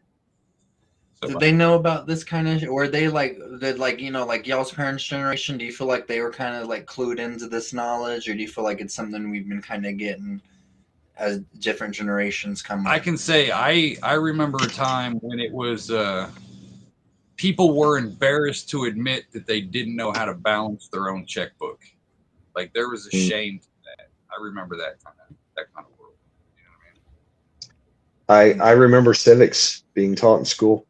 I remember, you know, hunter safety course was mandatory. I remember, you know, older folks than me talking about how screwed up things were and that how what they're gonna do about it. You know, yeah, totally different. You know, it was the PTA meetings were fiery, and they meant something. Nowadays, you act out like that, you know, the FBI is clocking you up. So, you know, any kind of dissidence, you know, I grew up in dissidence. I guess we did, and so it's been downed. It's been dumbed down, and even before me, you know, there was fiery adults that would take to the streets quickly to protest something, you know, and you know, pitchforks in hand. Most and all of them were carrying guns, right? So, because that was just the thing. Everybody carried a gun, you know. Screw you. Walk softly, carry a big stick. So it's all been dumbed down. You know, it's something. That type of mentality has just been kind of bred out of us over and over and over. You know, through the generations, the debauchery and that leads to this revolutionary thought. You know, whereas you know, back in the 50s, everybody was patriot. It was patriotic to pay your taxes. You know, now we're like, oh, what the hell? This is way too much, bro. Too much pressure. Roughneck was saying, I don't think a draft would work again in this country.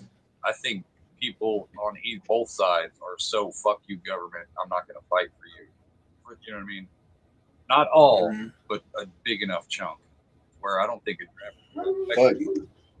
You know, the majority of the during the COVIDs, the majority of the military that was, you know, kicked out because they wouldn't take the mandatory. They were offered their jobs back, and some with promotions. 90% of them refused. Like, screw you.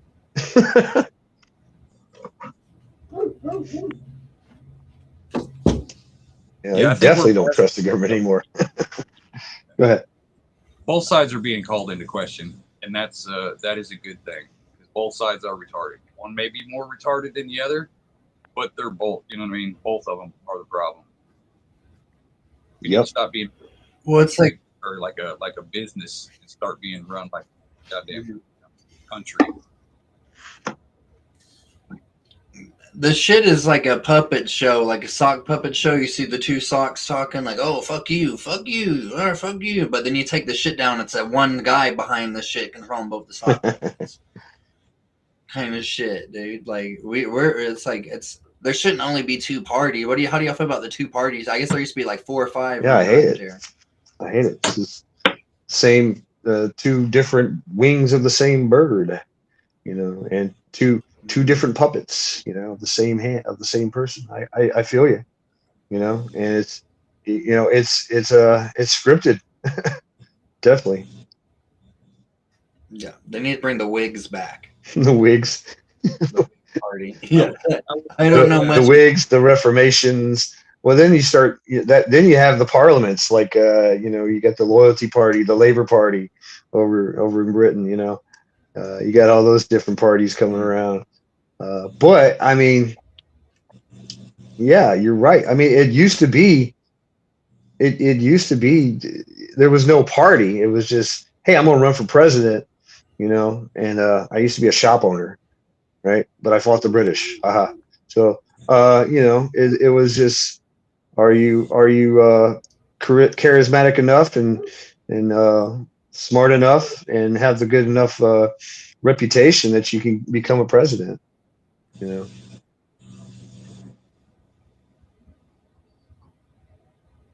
Yep, George Washington warned about partisan. This is not America.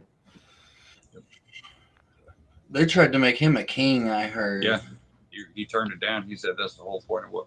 Why trade one king 3,000 miles away for yep. What do you say, 100 kings 35 miles away or something along. You know, yeah, they were against him quitting. They're like, no, you're the best president ever. He's like, no, I'm the first president. That's what made him the greatest so far. Hmm. Trump gets rid of income tax, then he'll, you know what I mean? He'll be tied at first. But the fact that he gave it up set the example of what it's supposed to be.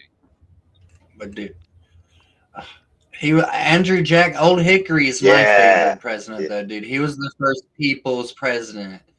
Like they had like invited people to the White House, and common people were drinking, getting drunk, and all kinds. Oh, he'd of get in a shit there. fist They fight had with to, you. like trick you. Dude, they would people whenever he what up, Blended Eagle? Whenever he had won the presidency and they were having the party at the White House, people would stay there for 4 days because they wouldn't leave the house. It was against custom at the time to tell them to leave. They were shitting and pissing over the White House, and they tricked them into leaving. They put a bunch of beer outside on the Damn. lawn. Here's a polite way of saying, get the fuck out. You've been here way too long. You puked on the carpet. It's time for you to go. Those are our ancestors, yeah. And I remember I got a book somewhere. It's about the history of American elections and stuff.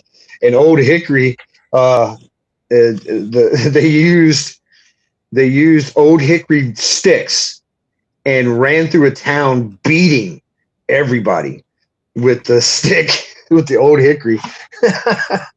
They would have freaking wars, man. They would have wars, the supporters, hickory limbs. They would use a hickory limb. They went from hickory sticks, and that got too brutal. And the people were like, "Hey, knock it off! You're breaking shit." So they went to hickory limbs and started whipping each other. They'd run up in the Senate floor, just yelling and screaming and beating things. Old Hickory, old Hickory. Y'all want to hear something weird? The origins of OK. I know about the origins of OK. Okay, it started here in America, in our American election. There was a guy that was running for president, and his name was Kinnenbaum, and he had supporters, and they got really into this. Like I said, like Andrew Jackson, Old Hickory, with they all had their stick, right? And they would, a whole bunch of guys. A whole bunch of supporters ran through the town, and they were chanting, "Okay, okay, okay, okay." They ran into the Senate and to the floor, and all that, just chanting "Okay," and everybody's like, "Okay, okay, what's that mean?" And everybody thought, "Oh, okay," because it was used in an administrative paperwork as all correct. Like, I verify this paperwork, so I stamp seal it okay. Or it was a old German thing, they did that they adopted because it was the most efficient, right? The Germans, their paperwork. Or I deem this as okay. So they're like, "Oh yeah, old Kinnenbaum. It means old Kinnenbaum." No, it actually meant all correct. But that's where okay came from, and everybody started doing the symbol, right? And shouting and going, "Okay, okay, okay." It spread across the world like wildfire. You can go to any country right now and say "okay," and they'll understand exactly what you mean. And that started right here with old Kinnenbaum, and I forgot who was going up against president. He lost, by the way, but Holy shit! It's kind of like the first text shit, like LOL. Right. We gave the world okay. Impact culture, let alone the global culture. It's fucking crazy how that works. Yep. Pretty cool. Yeah, he was a legend, for sure. I was wanting to watch this show on Netflix. It's about as one of the presidents got assassinated. The guy that got assassinated after Lincoln, I forgot his name, but it looks pretty good. It has I want to say it's Chester Garfield. Chester A. Garfield, maybe? No, he was the guy that became president after this guy got assassinated. It was fuck, we can get down on some U.S. president history if y'all wanted to. Oh man, badass. Yeah, I don't know much of it. Yeah, I know a little bit. Like there's this old ass dude. They call him Old Grandma. I think his name. I forgot his name, but I know his Old Grandma. Might have been Zachary Taylor. No, Zachary Taylor was a badass. He whipped on Mexico and shit for for a bunch of that land in the Mexican American War. Zachary Taylor, the kid from Home Improvement. That's his namesake. But yeah, dude, some of the presidents were badasses, and some of the presidents were nerds. Yeah. Yeah, for sure. Like there were a Yeah. bunch of like shit. That's like half of them are cool and half of them are shitheads. Yeah. Like, was it Roosevelt? You know, he's part of the Rough Riders. I mean, he was the original Rough Rider, you He was know, a badass. and took on Cuba on horseback. I mean, that was his exploits, shooting guns and drinking whiskey. Yeah. All right, He y'all. believed I in gotta go working make out a every grilled single cheese day. Sandwich. I will be lurking. Oh, I heard sandwich. You making a Oh, grilled yeah. cheese? Yeah. If the wife The signs my sandwich? permission slip, I will be back. So Ooh, now I want a grilled All cheese right. sandwich. Thank you, Hutch. Shit. I don't know. I'm inspired to maybe do like a little Hey. tattoo stream here again in a second. How you doing, dude? Your service was Yeah, fucked I up. got Here you are an technical hour. Here he is an hour later, Technical man. difficulties. I just wanted to pop in and just see what y'all are talking about real quick. Oh man, Fuck, we went. we ended with grilled cheese sandwich. We American presidency history, elections, and grilled cheese sandwiches. I don't know. Grilled cheese sandwiches. My opinion on a grilled cheese is best with multiple cheeses, except for one. I mean, you can't go wrong with American cheese, obviously, but like smoked Gouda, Mm, provolone. I mean, not Damn. provolone, but like smoked Gouda is pretty good on a grilled that cheese. sounds really good. I'm 280, so I would know. I'm patriot. I love America, but I say fuck our cheese. We have the worst cheese on the planet. Yeah, it's In just this processed as country. hell, dude. Oh, man. Yeah, like the fuck. They should call that shit like shit Shit cheese. cheese. We should call it something Cheese. better. Yeah. Mm. ASL. Remember that one. Yeah, man. I had the distinct It's pleasure good. to try some. Where are these guys from? The Netherlands. Yes, I tried Netherlands cheese. It was like made from a 600-year-old culture, and that they Oh, still it was crystallized. It had protein crystals in it. I was like, God, see, cheese. it's all about process here, man. It's all about the weight Oh, gain, dang. not the right gains. How the fuck do you think Oh they my make that God. crystal cheese? Oh man. Secretly, secretive as fuck, I'm sure. Yeah, like I said, it was a 600-year-old recipe culture that was still in the vat that they used over and over for 600 years. I was like, that's dedication to cheese. Wow. It's like some of that aged whiskey and stuff like that. Like they use the same barrels for like years and years. Mhm. Yep. And then when it's tired, they'll sell it to somebody else that makes something else in it, and gets that flavor out of it. That process. Yeah, I watched this dude, Salty Cracker, Mhm. on YouTube and Facebook and all that. And he does it. He made his own whiskey, and he's been using the same barrel for I think like 5 or 6 years. What? Salty Cracker got down like that? I didn't know that. Yeah, he Oh, does shit. some side stuff. It's his own whiskeys, obviously, but then he started adding other people that would send him whiskeys and stuff, but not no cheap stuff. Damn. And I love, Damn. man. We live right by that guy, man. By Salty Cracker? Yeah, dude, we didn't even know it. Wow. Wow. That is crazy as hell, dude. And Duck Commander too. All the Duck Commanders. There's a prepper dude That we was live so- close by. He's kind of a bigger channel. I forgot his name. Fucking, he has kind of a weirder voice, but he's a cool, really friendly dude. He talks kind of like this, but the country accent, I can't even do it. He's a really cool dude. I'm not insulting him. I'm just trying to describe him. No, of course not. But the damn. I would kill the camera, but it's just to be frozen. Hmm. Yep, there it is. That's frozen. Yeah, we got I'm outside. dark screen. Isn't it still? Unfortunately, this is the first time the camera's never worked on the phone for me. Like I don't know why.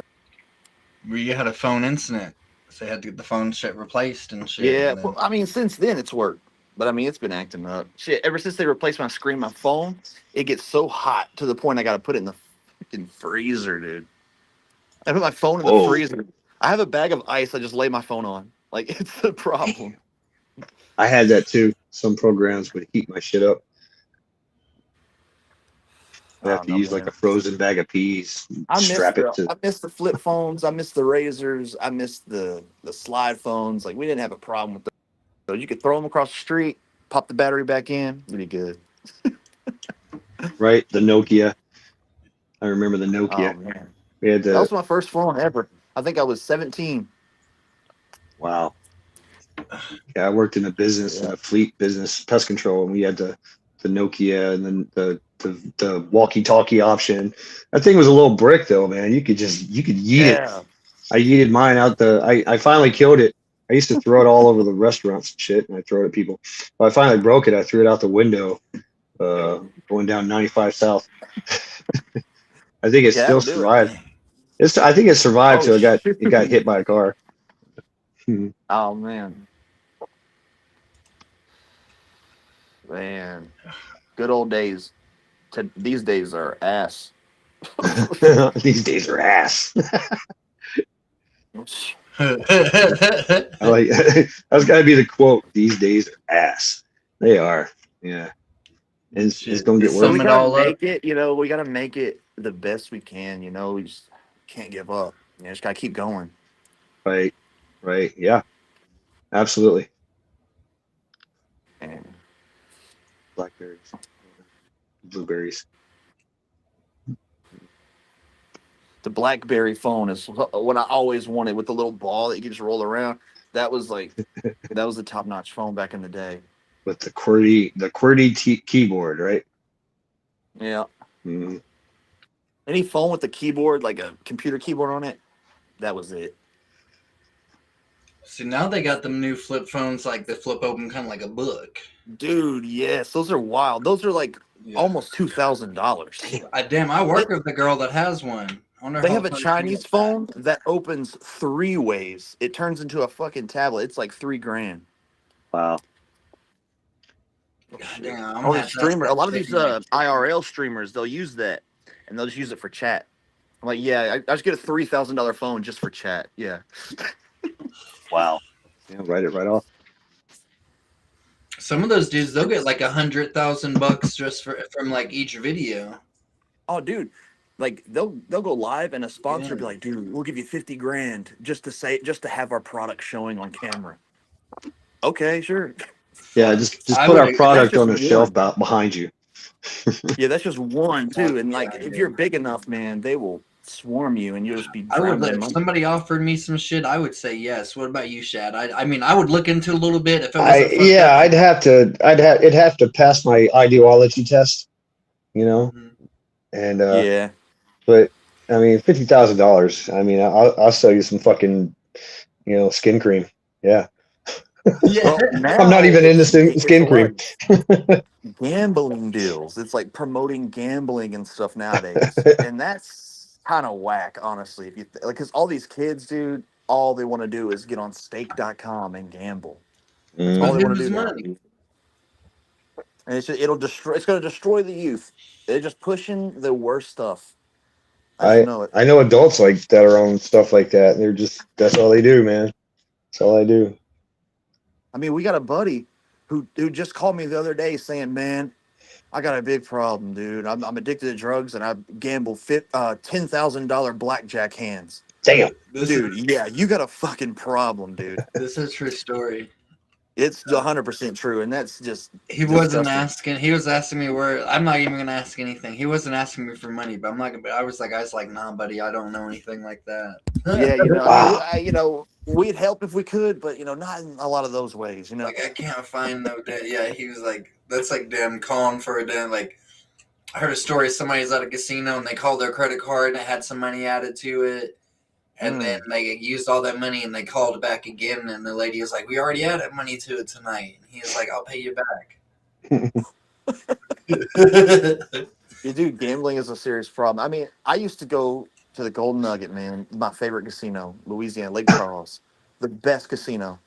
And I would go in there with like $200 and I'd lose it or whatever, or become positive, and I just sit there and watch all my buddies just lose hundreds and hundreds of dollars, and I just sit there and get drunk and just enjoy my time, but they're just like dying and just hating their lives. I'm like, dude, like don't do it, just quit, like just walk away. I took $10 into the casino, turned it to 60, and just chilled while they were just losing it. Mm. But Yep. hey, you They're know, chasing the dragon, you know. to each their own, I guess. I don't know. Chasing that dragon, yeah. Yep. I They give you interesting free enough, drinks. I had a yeah, you get to drink for free if Oh yeah. yeah, drink for free. There's all you can eat buffets. Oh yeah. You know, there's shows, You there's win vouchers. venues. You know, some of them have You win venues, vouchers. You gamble enough, they'll give you free rooms. They'll give you anything for comps. free. Yeah. Yep. As a summertime after school, like summer, I was out of school. I had a summer job. I drove these two ballers to the Mississippi casinos. I was their designated driver, and they paid me $100 to do it. And they were in a Fifth Avenue. You remember those cars? A Fifth Avenue. This is like in the '80s, late '80s, I think. Mm-mm. Anyway, Fifth Avenue car. It's kind of like a luxury car. These guys like worked. There were two older guys. They worked at a steel yard. Like they did like 24-hour shifts. They were making, $2,000-$3,000 paychecks, right? And they just freaking on their time off, they partied. They were drinking in the back as I was driving, and then when we got to the casino, they would just drink and party, and they're like, I was 17 years old at the time too, so early '90s, yeah, and they would go, hey, yeah, here, take this money and see, like, hey, let's you're my good luck charm, see if you can win, and I'd lose it all the time, but I always kept like my $100. And I would drink for free. I'd hit the buffet. I'd gamble and lose. I'm like, all right, whatever. But these guys are just drinking, high stakes. I'm like, damn, you guys are crazy. They're yelling at me. Oh, you see this? I'm like, no, man, that's all you, bro. I'm just here to drive you back and forth. That's it. It'd be nice to experience that, but oh man, I feel like I'd just lose it. I'd lose it all and just regret it, every bit of it. Yeah. You got this saying in My dad, Cleveland. I know a guy. my dad hit it big one time in the casino. This was back in like '93, maybe. I was about to be born, and he hit a jackpot on like those penny slots or whatever, and won like almost 10 grand. And it was just crazy. Like the casino, like took pictures and did all kinds of shit. It was awesome. 10 grand in pennies. Shot up. Yeah. My buddy, we went, and he was on this slot machine for hours and hours and hours. He had hit max bet. One time he didn't hit max bet. He hit the jackpot for $25,000, but he didn't hit max bet, and he off a penny he won 250, but he would have won 25 grand if he would have hit max bet. That's crazy.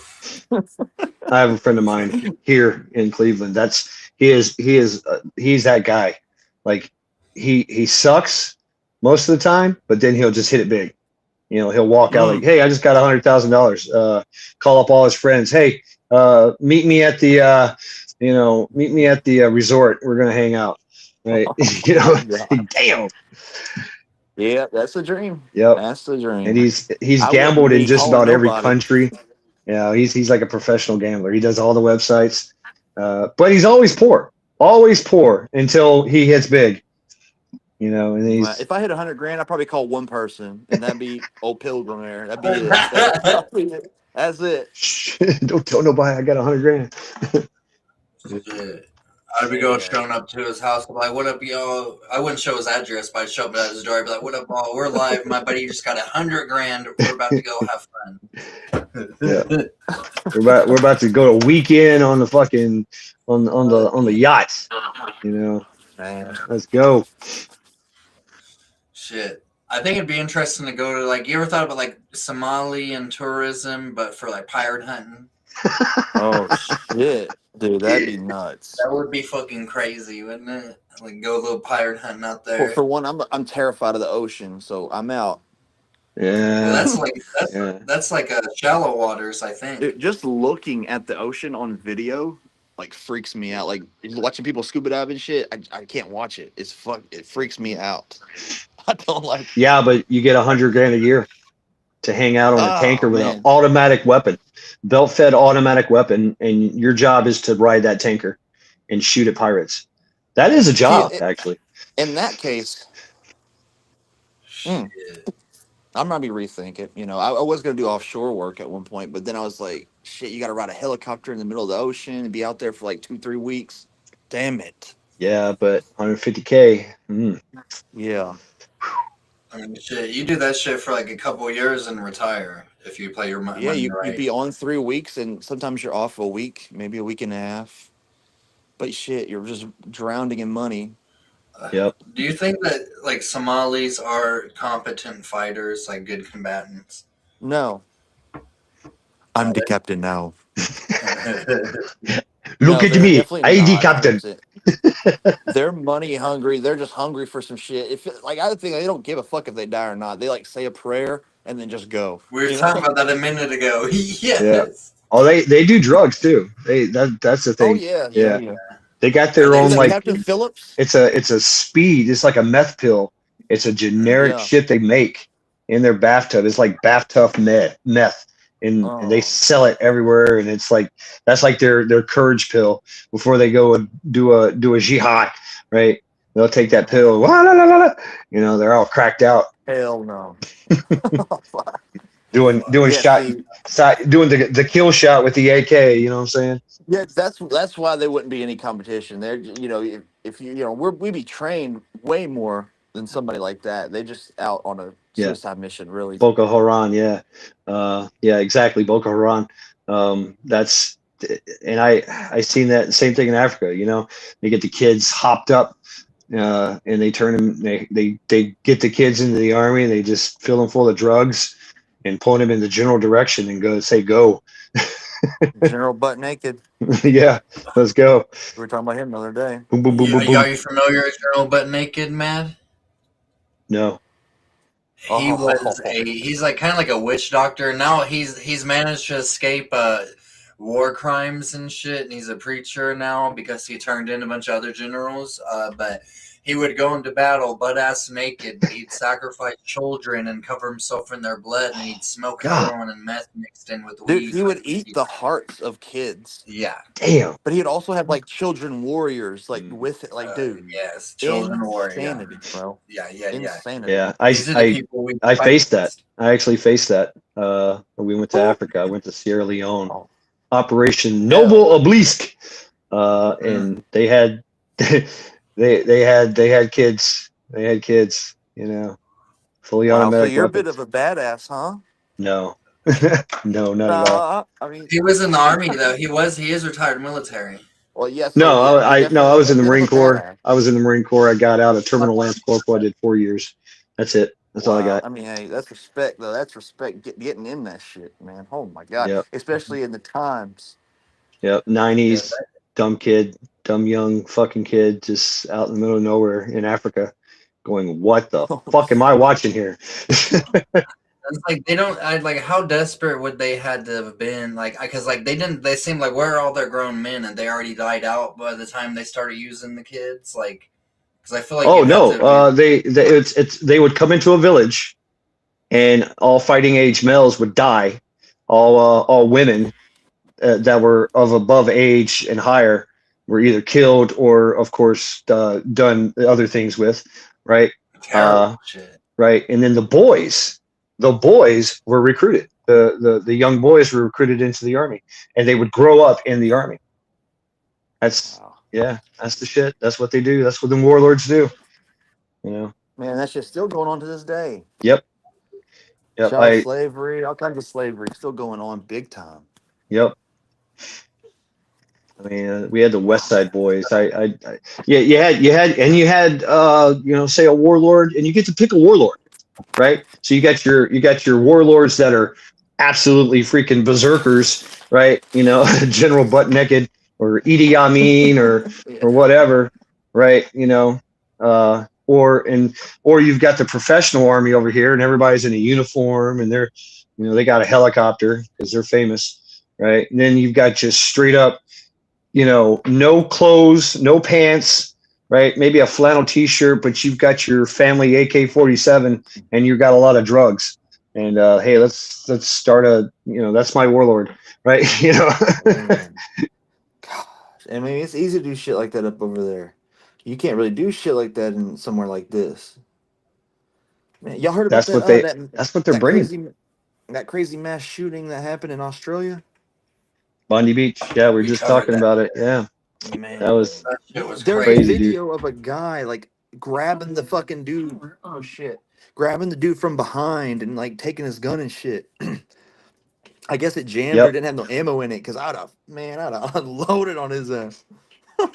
Oh, so he did try to shoot at It him? looked like he was trying, but I think it was jammed or he didn't know how to work the rifle. It was some type of rifle. Looked like It looked like a shotgun. They use Yeah, like a shotguns. shotgun. Yeah, he probably was. Yeah, longbow they had, like, shotguns are nothing. everywhere in Australia.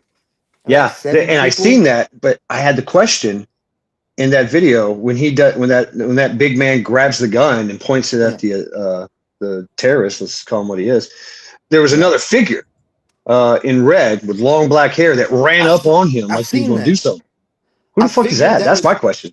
I figured that might have been somebody with the dude grabbing the gun, like, no, don't, and like freaked out and like ran up. Maybe somebody with him, or because I was like, oh shit, there's another one.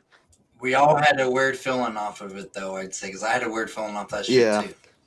Man, but they got him, I guess. Fuck. I guess the civilians held him down or something. I'm not really sure.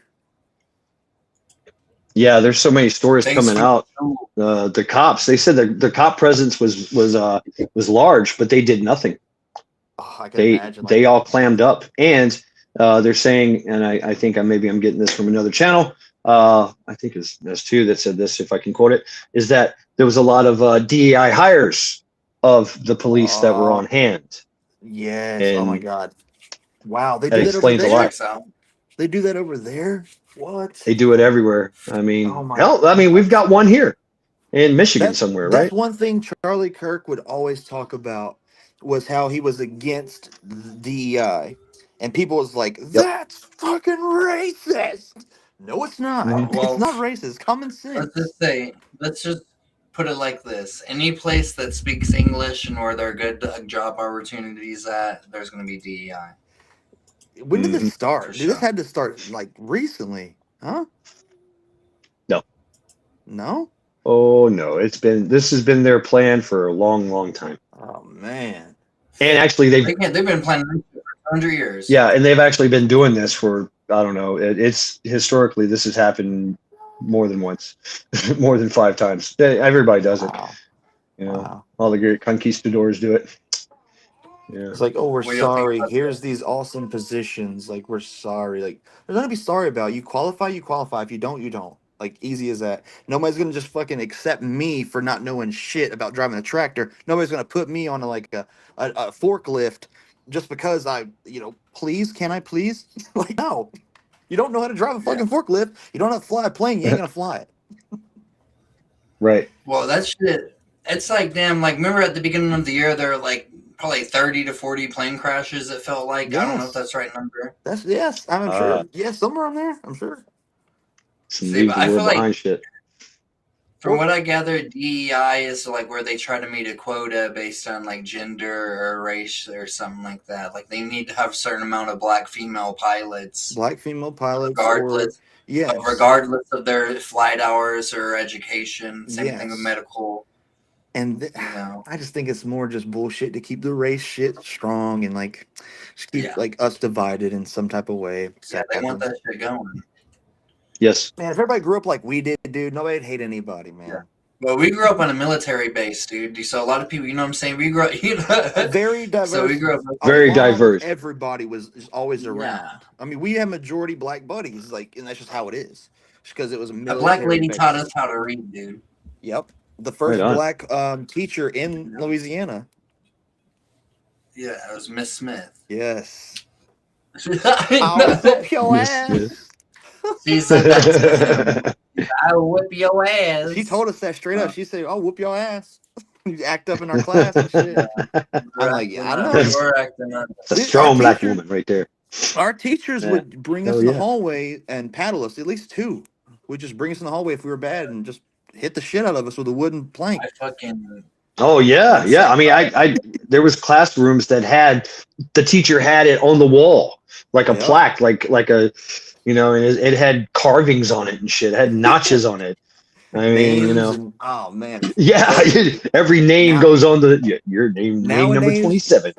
you get Yeah, locked up they- if you disciplined a kid in school. They get locked up. we've got to be the last generation where the teachers We were the able to, last like, generation. tell us what to do and try to get We were us the to last listen. generation. I guarantee it, because nobody gets paddle. My girl, when she was in high school, they didn't have paddling and shit. You know. Hmm. She's in her 20, like 23, 22. Like, you know, we were the last generation. Was they used to say like you get paddled at home or you get paddled at school and then you'd get punished at home and shit too, like two punishments kind of shit. Oh yeah. Yeah, if you got Remember whipped me at and home, Trez? if you got whipped at work, or if you got whipped at school, you're getting a whipping at home. Yeah. Uh-huh. Could you I remember me imagine and if they Trez, gave you dude. whippings at work for being late or calling out or some shit? It's like, all right, you got to get a fucking paddling. That's Man, funny. these kids would be traumatized, bro. They would like, nope. Yeah, I remember me and Trez were skipping class and we got paddled. And and Trez was like the badass of the school. Nobody messed with this dude. And he looked at me after we were class and he said, "Man, I never skip in class again." That shit hurt. What the fuck? Some badass dude. you are. Yeah, dude. He still had somewhat respect for the authority. Oh, dude, I yeah, feel 100% he did. 100%. But to the students, though, if you messed with him as another kid and shit, he would fucking Yeah, beat you nah, dude. down. He didn't take no bullshit. I remember that dude. This dude's name was Thaddeus DeVille, and this dude was messing with Trez, and he told him to quit, and he kept messing with him. Trez punched him. He like right hooked him in the side of the head and hit his ear, and his fucking part of his ear like came off, like it was hanging off. Started hanging. He like knocked his ear off. Like this dude.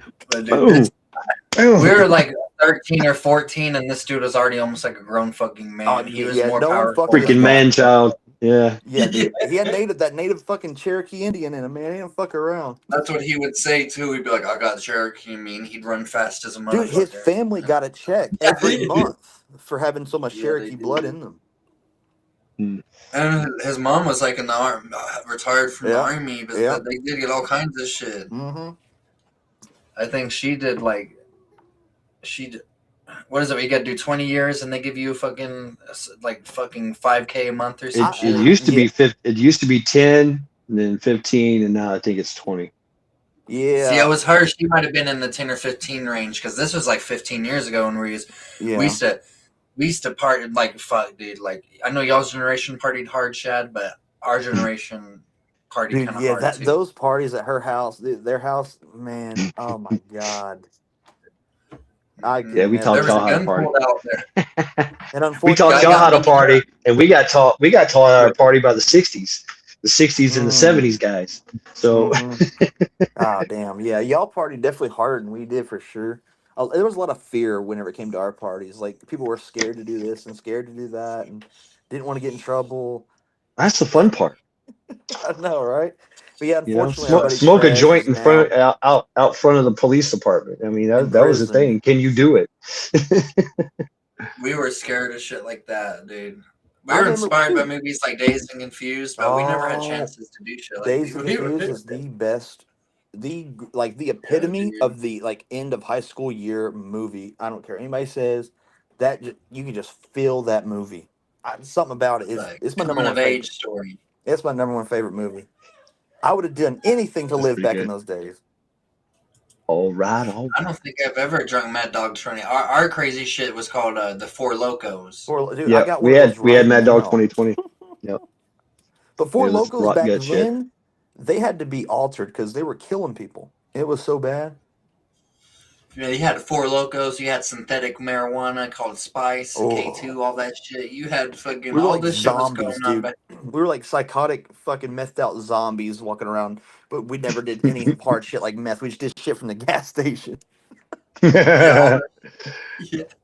We didn't want to fucking Yeah. buy drugs. We didn't want to do nothing illegal that could get us in I trouble. mean, we couldn't find any. It was hard as fuck for us to find weed, dude. Don't say also. we didn't try to. We were trying. We would drink nutmeg, dude. We would like Yeah. them Dramamine. We would try to smoke tea. We We drink would like roll Sudafed and tea up. shit. Yeah, we'd be doing all this dumbass shit, dude. Sipping We on some almost, scissor.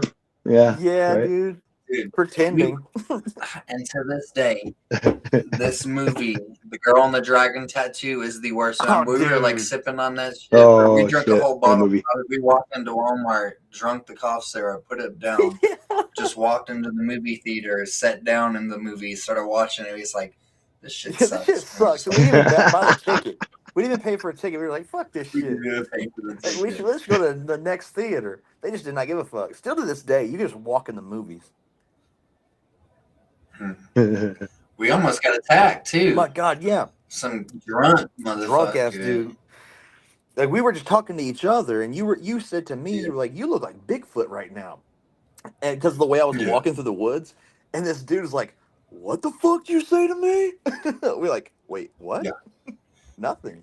Yeah, he starts screaming more and more. Well, we're like, you mooned him or some well, crazy we were talking shit, didn't back. you? We were riling him up really good and pissing him off, and his girl was like, get in the car. His woman is like, just get in, get in. And then he kept talking shit, so I just like pulled my ass out and mooned him, which is kind of fucked because I was like 15. He would do. He's done this shit several times throughout his What's up, life. We Guardian? got into an argument driving down the road one time, and this son of a bitch fucking. What up, Guardian? What? Whoa! Oh, dude. Oh, Whoa. good. Congratulations, dude. Woo! Damn. What happened? Skull Guardian. Guardian's about to have Skull. a son being born. Oh yeah, dude! Wow. Congratulations, bro. Oh, nice. Nice. I just seen the chat. Nice. Father Guardian. Guardian. Father- Father Guardian. Daddy Guardian. Guardian But the Angel fuck now. is like, I think he has like 20 kids. Oh well. No, he don't got a gang, but he's got a few. Congratulations, brother. Man, How right on, old dude. is Guardian? Fuck yeah, dude. And I know he's a badass dad too, for sure. Oh yeah. Fuck. Yeah. He's what is he in his He's a 40s? good Yeah, dude. he's 40s. He does 1,000 push-ups a day, kind of guy. Yeah. Yeah, you want to check my working out? Definitely get that shit checked out for sure. Oh yeah, dude. There's a gym right up the road from my house. You just pay $10 a day. Fuck. Day pass. Fuck the gym, dude. I mean, if I wanted to go to, if I could, I would. But I like shit. I mean, you got I a could big just do all ass, this shit in my yard. you got some land, dude. Fucking start running. Start digging holes, Mhm. dude. Flipping tires, bro. Build your own obstacle course. Dude, oh my God, yes. That's Wow. all I'm about, dude. I'm all about activities, athletics. Wow. Fuck yeah. That'd be awesome. Jiu-jitsu, I'd build my own MMA. confidence course. I'm about to join this fucking karate studio right by my house and just try karate I know for the what first you're time. talking about. Oh shit. I thought about joining this like kickboxing club up here. Oh, do it, I just dude. want to punch a bag. That's all I want to do. I just is probably my number. Well, actually, jujitsu is my number one. Kickboxing, MMA. Well, MMA is a mixture of all the shit. So you just kind of learn everything from like judo to this and that. I just got lucky Yeah. and found a coach from California, moved to Louisiana, military reasons, and then just started teaching free classes to all of his closer students. And That's I was cool. friends with a bunch of his students. And then for 8 years, everything he knew. Man, it was just I'm Wow. for people like that. And you're in BJJ now.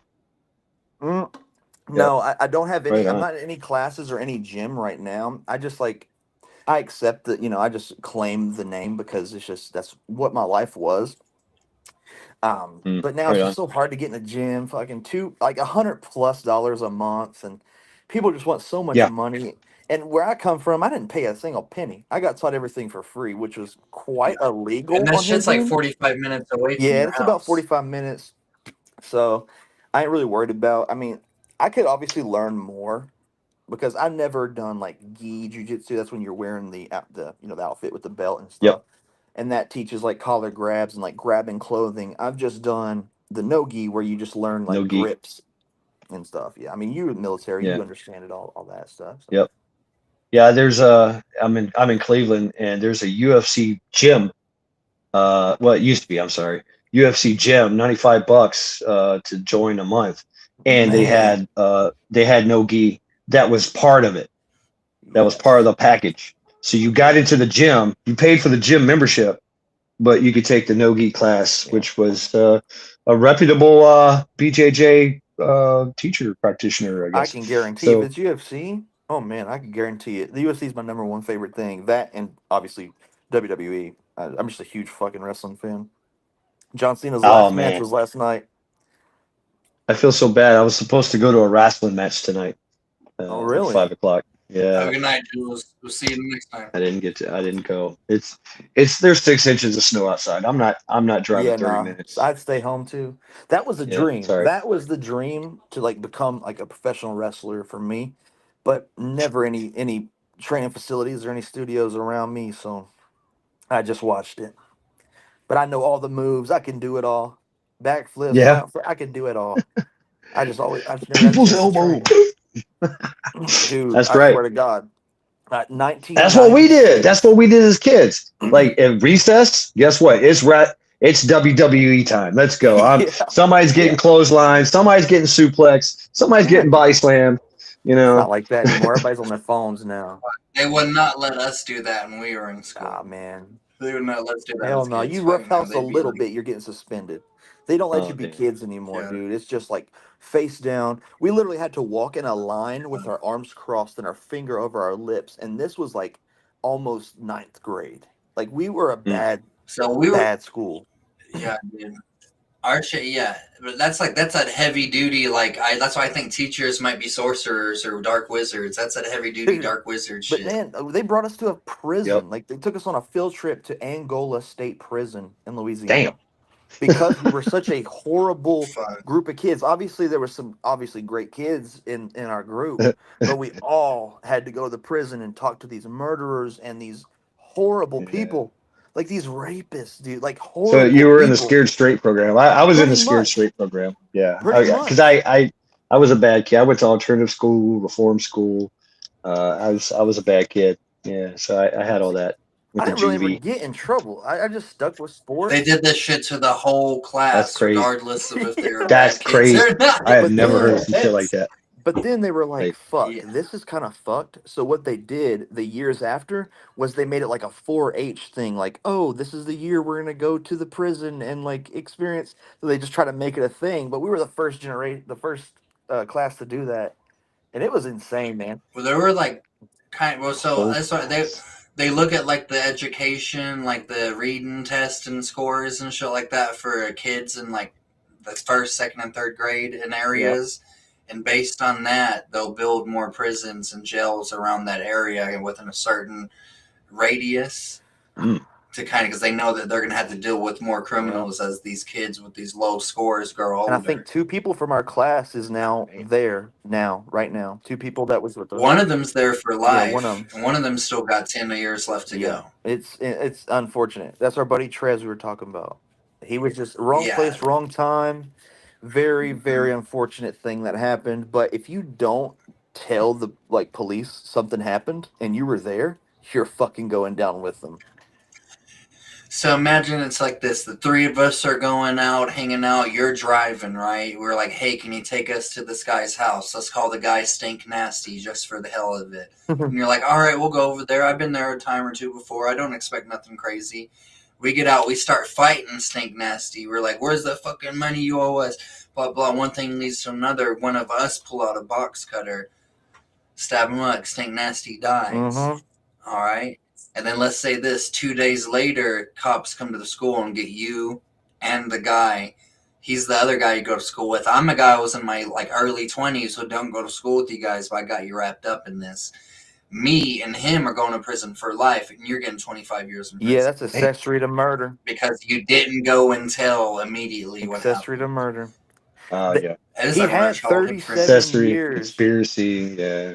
But they've knocked it down, I think. But man, that's just horrible. Because he was in special ed, because like But we were all in special ed, and he was right there with us. He didn't yeah, think clearly like everybody else, and that's unfortunate. but our shit's resource development though. What it was like on the Yeah, cusp of like special. We were the rebellious yeah, there was kids, special ed where there and was kids that were like blind and really yeah, messed up, and then there was us who they just didn't want to fuck with. They were like, all right, go over there. yeah. Right. Teachers would pass us if we were quiet. Yeah. For me, that was one of my experiences. Yeah. I see. Yeah. Kind of shit. But Louisiana, the score is low in all this shit. Places like that, like those kinds of states down there, they score really low in education. They score really high in obesity. Yeah. Obesity. Yep. Yeah, they have, Social like, engineering lower- at its finest, man. Social engineering.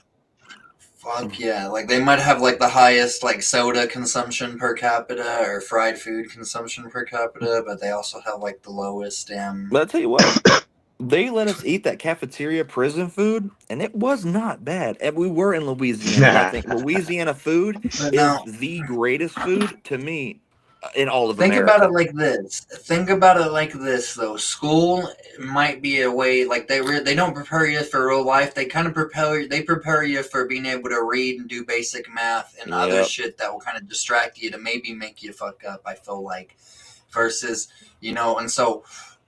We have this society where you go to school 5 days a week, and you have 2 days off. Usually, for most people, that's how your It's work getting us week ready goes. for real life, for work, to just be a Getting slave you of the ready for government. shit like That's that. all it is. And you don't question nothing. Mhm. You don't Right. question anything, or that Yep. risks the punishment. You go Keep to a school, schedule.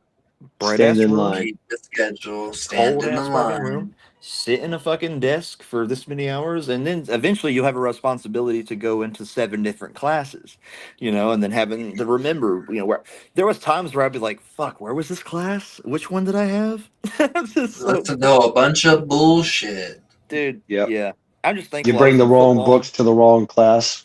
Well, see me, that's unfortunate, man. I look back and I regret my high school because it's like we all had to have lockers, pay for lockers, pay for locks. I never once paid for a lock or really a locker. I never used it, never brought books home. I was very Like, we would not do homework. I don't nah. ever remember doing homework during my whole high school shit. Well, see me, they would just like Yeah. kind of just like nudge me along because I was in football and I was just one of the starters, and you know how that is. They were just like, okay, cool. And I remember when we had the annual drug test, my first drug test for the high school football team, and I was fucking tripping, dude. Because just the day before, I smoked like half an ounce of weed with my friend. I'm like, oh man, my shit's over with. It's over. And we go, and I'm just tripping the whole time. I pee in the cup.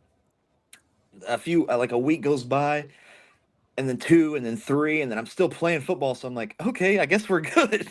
I was like, okay. But I didn't understand because a very other good athlete failed his test and they kicked him off the team. So I'm like, I guess I just logged out. Fuck.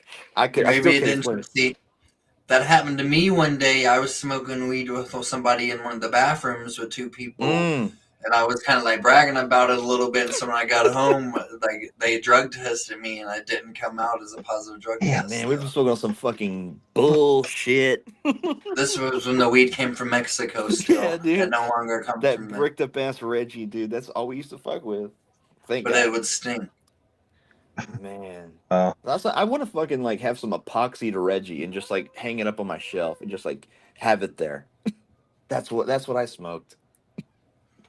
But do you smoke, Matt? Do you smoke, Shad? Silly question. I would have to say, look at the beginning of this live stream of how I talked and acted, as opposed to now. Like I said, I had just stepped out to go get a weather report and walk through the snow. Yeah, that's what I did before I did this live stream. Oh, Fuck, what happened? dude. His signal is shit. Oh, did he His drop signal off is again? shit. Oh man. Oh wait, here we go. Yeah, I got some good stories, What man. the hell? Yeah, talk about lockers. It was customary to have like 2, if not 3 different lockers. And all you do is just pick a locker somewhere that's empty and just put a lock on it, and that's your locker now. So I would have, I had 3 lockers, one at each end of the school, and And brought me we would some use them weird for, link. hey, there you are. What would y'all use y'all's lockers for, dude? Did y'all ever stuff nerds in lockers back in the day? Oh Ours wasn't yeah, big enough. absolutely. Fuck, dude. Yeah, See, we absolutely. never we had kind of we were pissed out on messing with nerds. They need to bring that kind of shit back. I feel like, but One of the things they did in football, you talk about football, being you got to be, it's all the indoctrination, right? The indoc, and so all us newbies, all us boots, there's like 4 or 5 of us. They stuffed us into a little closet, mop closet. And, we're just crammed in there, and they're putting more people in there. They close the door and hold it back. It smelled like piss and stale water and bleach, and it's like they turn the Those light were the off. And greatest like, days, man. Football days. yep. So damn good. But If they open unfortunately, the door, they throw something on you. ours was a bit more weird. They did it was the weirdest thing because it's fucked up to even say. It never happened to me, and I never did it. But these seniors would grab these freshmen and violently thrust them, humping them, Like violently. I'm violent I'm talking humping. Yeah. Thrust of Chicago freedom. alley, Boom, boom, boom. 3:30 at nighttime, by a dumpster, captured and fucking just dry humped the hell out of. And I'm just like, dude, this is fucked up. Oh my god. And these kids, they were just nobodies who would never see the light of day on the field. They were just there wanting and dreaming to play football. And these fucking Oh yeah. cocksucking loser fucks would just I had my abuse the hell underwear. out of them. They would take our underwear. That was our thing. They would, if you were wearing underwear in the locker, they would surround you and rip the underwear off of you. Oh fuck no. And cut you. Yeah, cut you up. And you Oh, couldn't resist. You I'm couldn't so resist. You could thankful that fight. You never could try shit. to fight back. I'm thankful that never happened to me, man. I yeah. It was Yeah. unfortunate, I did the pre-cut underwear, or I cut just your underwear wouldn't wear before school. underwear. Yep, cut your Just wait underwear till they before start school and shoving then pine wear cones up your ass. it. Luckily, they didn't do that. No, I it's did from a have a used movie. condom It's from a slapped in my movie. face one time. That was fucked up. But Oh my yeah, god. either you don't fight or you fight. You know what I'm saying? And either way, they're going to take your underwear. Yeah. That reminds me of what I said that from Billy Madison when they get to the high school and the fucking I pre-cut my underwear before school. The wedgie. Yeah, Damn. it's not a wedgie. It's they took your underwear, ripped it right off of you. Ooh. And Somebody would if have had they've lead got to, poisoning. I mean, if they got to dangle you up in the air and shake it and rip it, they will. And it's cutting, God. it's And I ripping bet the things. motherfuckers were not no bitches. I bet there were some big motherfuckers. Yeah, they're all seniors, right? They're all seniors. Just They all got fucking corn muscles. fed. And back in the day, that was a Yeah. different era, and nothing could ever touch those eras of football. Nothing could. Like I Yeah. said, we were the last generation of anything hard We used ass. to lift cars for fun. Yeah, dude. Yes, we would get behind the teacher's car, who had a smaller car. And we'd all get behind it and just fucking lift it up. That was some good days. I remember you, Pilgrim, actually Yeah. was joining the team for a little bit. He joined the team. Went to a practice or two. Oh Got his fingernail ripped yeah. off, right? How? Oh, he's muted. You're muted. I said I didn't like the vibe of some of the assholes who were talking about. I never got teabagged or bullied, thank God. But I feel Yeah. like if I would have messed around too much, I could have. No. But You were there. Me and you were cool. No one would have fucked with you at I all. got tight, yeah. Because that's just how it was. But man, I tell you, at the beginning, right when you're because I was in 7th grade and they moved me to varsity because I was too old and I was just the talent was better, and they moved me to varsity. And these fucking dudes, man, they would come up behind you and put you in a rear naked choke and choke you nearly unconscious to where you are literally thinking you're about to die. There's nothing you He could was do about it. 17 But in the 7th that was grade. just my freshman year. That's Sleeper. or the ring. They take the class ring, turn it around, slap you in the back of the head. Oh God. Fuck. Our coaches would do that with the whistle. They swing it around and hit you on the top of the helmet, and it fucking ring your ears like crazy. And like the coaches that had the fucking big, like half a can of dip in and just screaming in your face, like, and just spitting all in your. Oh my God. I'd relive We, every we had second of we that had the over one that again. would do the nut check. He would Oh, yeah. just tell everybody stand up, and he would just come by and just flick you in the nuts. And if you wasn't wearing a cup, well, guess what? You got nailed. Cup Like check. you're fucking Then we'd do it to each other, Man. right? We'd just be standing there and just reach over and bam, gotcha, bitch. What's the capital of Thailand? This is off Bangkok. I had damn pants him in high school in the hallway. I gotta We think were this dude. feuding. He is a pretty big ass dude. We We were were feuding at the feuding. time. He's always been a pretty big dude, but he hey, we were feud, but I pantsed him. I thought that would make us friends again. He came up very quickly, grabbed me by the shirt, and slammed me against the wall. He's like, "Don't you ever fucking do some shit like that again? What the fuck?" And then I was like, "This has happened before." I got dead. Dude, Really gave what- me deja vu. See, what happened was Really, he it made me pantsed trip me. out. I was like, weird. Damn. He pantsed me, and I was laughing at first, and I was like, all right, who did it? Who did it? And then they were like, he did it. And I was like, oh my God. I was so pissed, and I just like, I grabbed him. I hate even talking about this. I grabbed him by the throat, and I slammed his fucking head You against did the not grab wall. my damn throat. You grabbed my shirt. Or I grabbed your shirt, but I slammed you against the wall, and your head I slammed would remember against the wall. And the split second it hit the wall, you said, I had a dream about this once. And I was Oh so yeah, that's fucking what I pissed off, said. but I Yes. had like to hold back my Yeah. laughter because I was still trying And to then one of the laugh. coaches came by. He's like, "Hey man, stop it. Leave And I was him. wearing It's a not cast worth at the it." time. I had a cast on my hand, and I just felt vulnerable as fuck. And I was just pissed off. And he was like, "Don't get fucking suspended over some idiot." I know. This I was felt a so fucking fucking bad podcast. for after that. I was like, "Man, that's not who I am. I'm not no bully." But I was pissed off because we were But it's all feuding. good. But it was kind of retaliation for a pantsin, so it's some. But you ain't ever grabbed me by my throat. You Well, grabbed I my didn't know. shirt. You don't I ever blacked tell a out story though. like you have. Doesn't I matter. He blacked just out, grabbed you, but threw you up. Yeah. He did grab me, threw me up regardless. oh Yes. God, I should have never done. Still look back at those times. If I've like grabbed somebody and threw them or something, I just feel so He bad. did that to one of our buddies. Whenever I saw one of our buddies' name, we'll call him Pork or Ham or whatever. He was sitting at, I guess there was no, he was sitting on what he thought was his seat. And he said, "Dude, that's my seat." He was in my seat. And he's like, he was in his seat. And he was like, "No, dude, I'm sitting here trying to be quiet and to eat his food." Then he picked him up and slammed him on. He's like, "Get the fuck off of my seat." Fuck, dude. I was Yep. never a bully, man. And I was Do you cool with this dude. apologize for Hey, this? It's conflict resolution, right? Yeah. It's learning Oh, conflict God. resolution at its finest.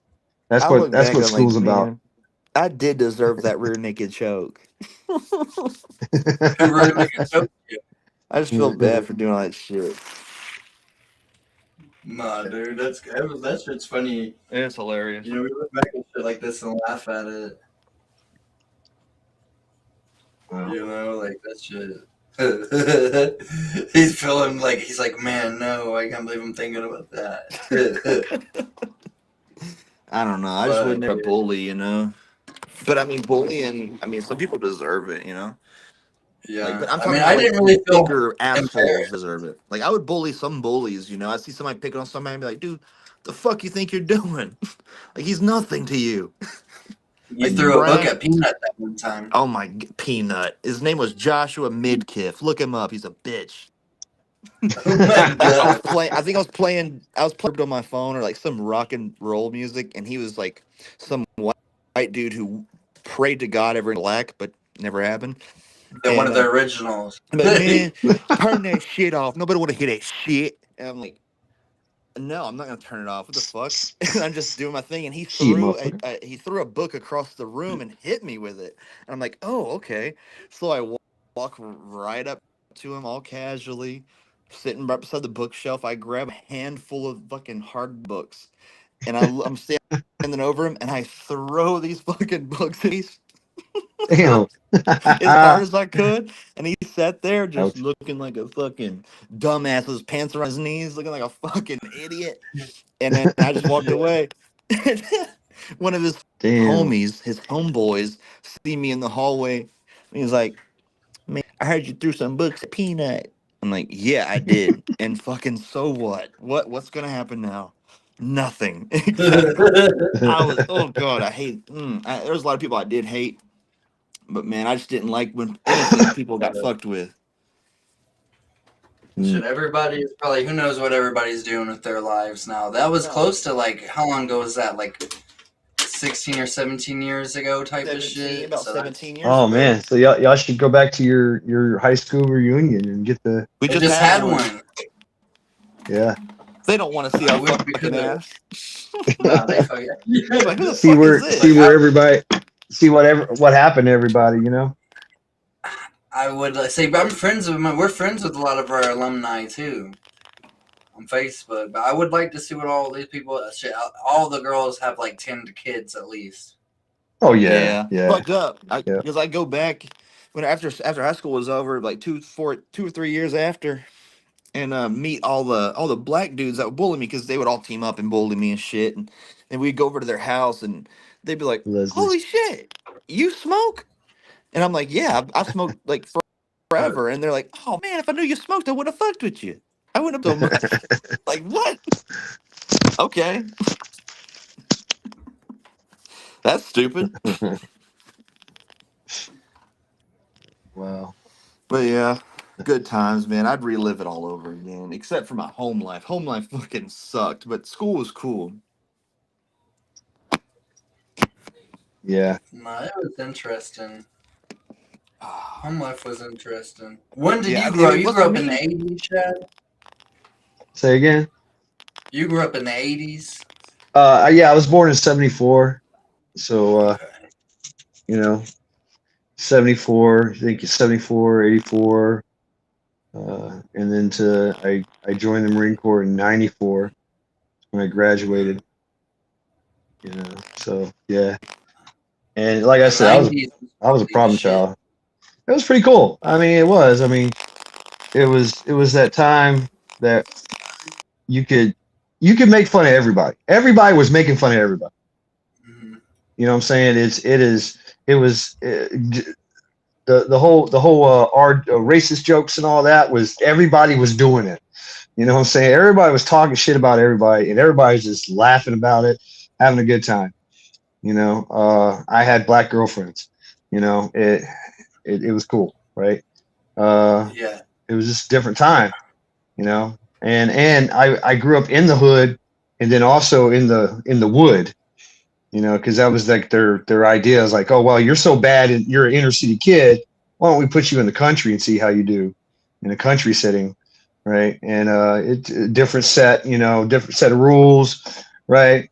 Drinking beer with the boys, in school, right? Drinking beer with the boys. You got a problem, you take it down the dirt road, you duke it out, and you drink beer together, right? And of course, you get the hood, right? You just get out in the street and just scrabble up, and just, well, let's go, right? I mean, it was an interesting paradigm to learn, all these things and how things work. The wokeness, like I said, like we see today and everything, and of course the indoctrination. Looking back, I feel that indoctrination camp kind of thing going on there, of course. But there was also a lot more patriotic teachers and serious teachers. You know what I'm saying? That they're like, hey, look, we're gonna teach you, right? We're gonna teach you, and if you're not down with that, then get the hell out, or go to sleep. I don't care. Right, but we are going to teach. It wasn't just like, hey, do what we tell you to teach you. Teach what we tell you to teach. Right. It was they actually went off into lectures and seminars, and it was different. I mean, I know now. I see this now with the new teaching regimens. It's there's the teacher that actually gets into it to make a difference.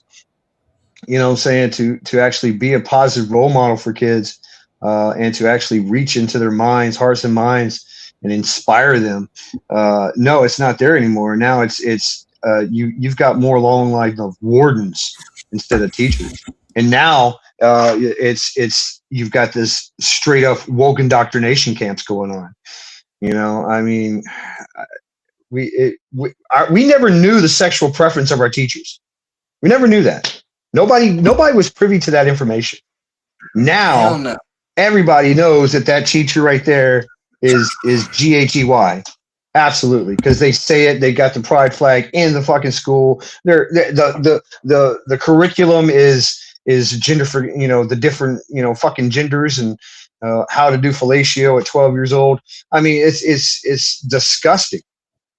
Absolutely just horrific shit that would have happened when I was a kid. That shit would have been handled, right? That PTA meeting would have been with pitchforks and torches. You know what I'm saying? And it would have that teacher would not be teaching anymore. I personally know of a incident that happened when I was in kindergarten. So you think, okay, early 80s. My librarian, and we all seen this. He was kind of lighting the loafers, and but they had to wear a suit. They had to wear a t-shirt, but they had to wear a uniform in elementary school as a teacher, tucked in shirts, belts, that kind of thing. So he still looked like a teacher, but he just started doing this dance, and he took a flower and put it in his ear and was doing this little gay dance. Well, all us kids went back and told our parents. My stepdad was the first one to whoop his ass.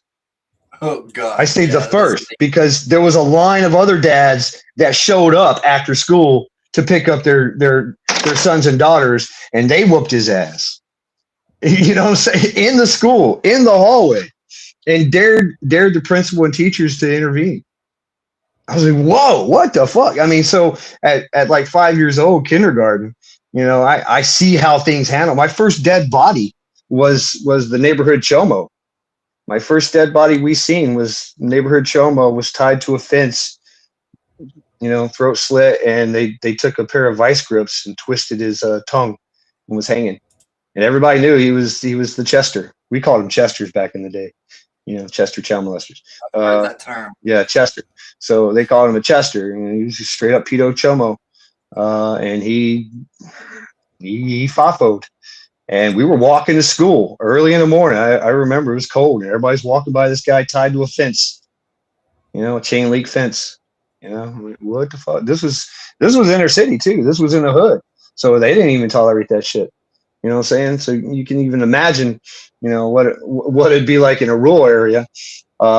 So things have changed a lot, a lot. Yeah, there used to be community. I guarantee that's community of dads and shit, of fucking local family member people. It's like, we gotta get rid of this motherfucker. Mm-hmm. And they came together. Now they'd have like the dude's mom and family trying to hide him and shit, and all kinds of crazy ass shit. Oh, you'd have NGOs. That's the thing too. Oregon, California, during the COVIDs, the great COVIDs, they passed laws and encouraged kids that were, Timmy that wants to be Tiffany, right? That if your parents do not agree with this, and it's okay for you to run away. It's okay for you to run away from home, join our little house. We'll give you room and board. We won't tell your parents where you live. We'll give you hormones. We'll give you blockers. We'll even set you up for some surgery later on.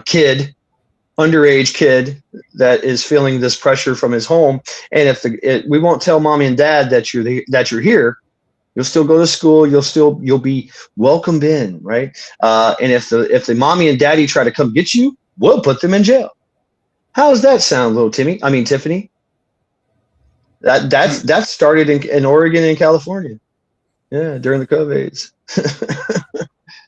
Yeah. Everything kind of came together at once. Yep.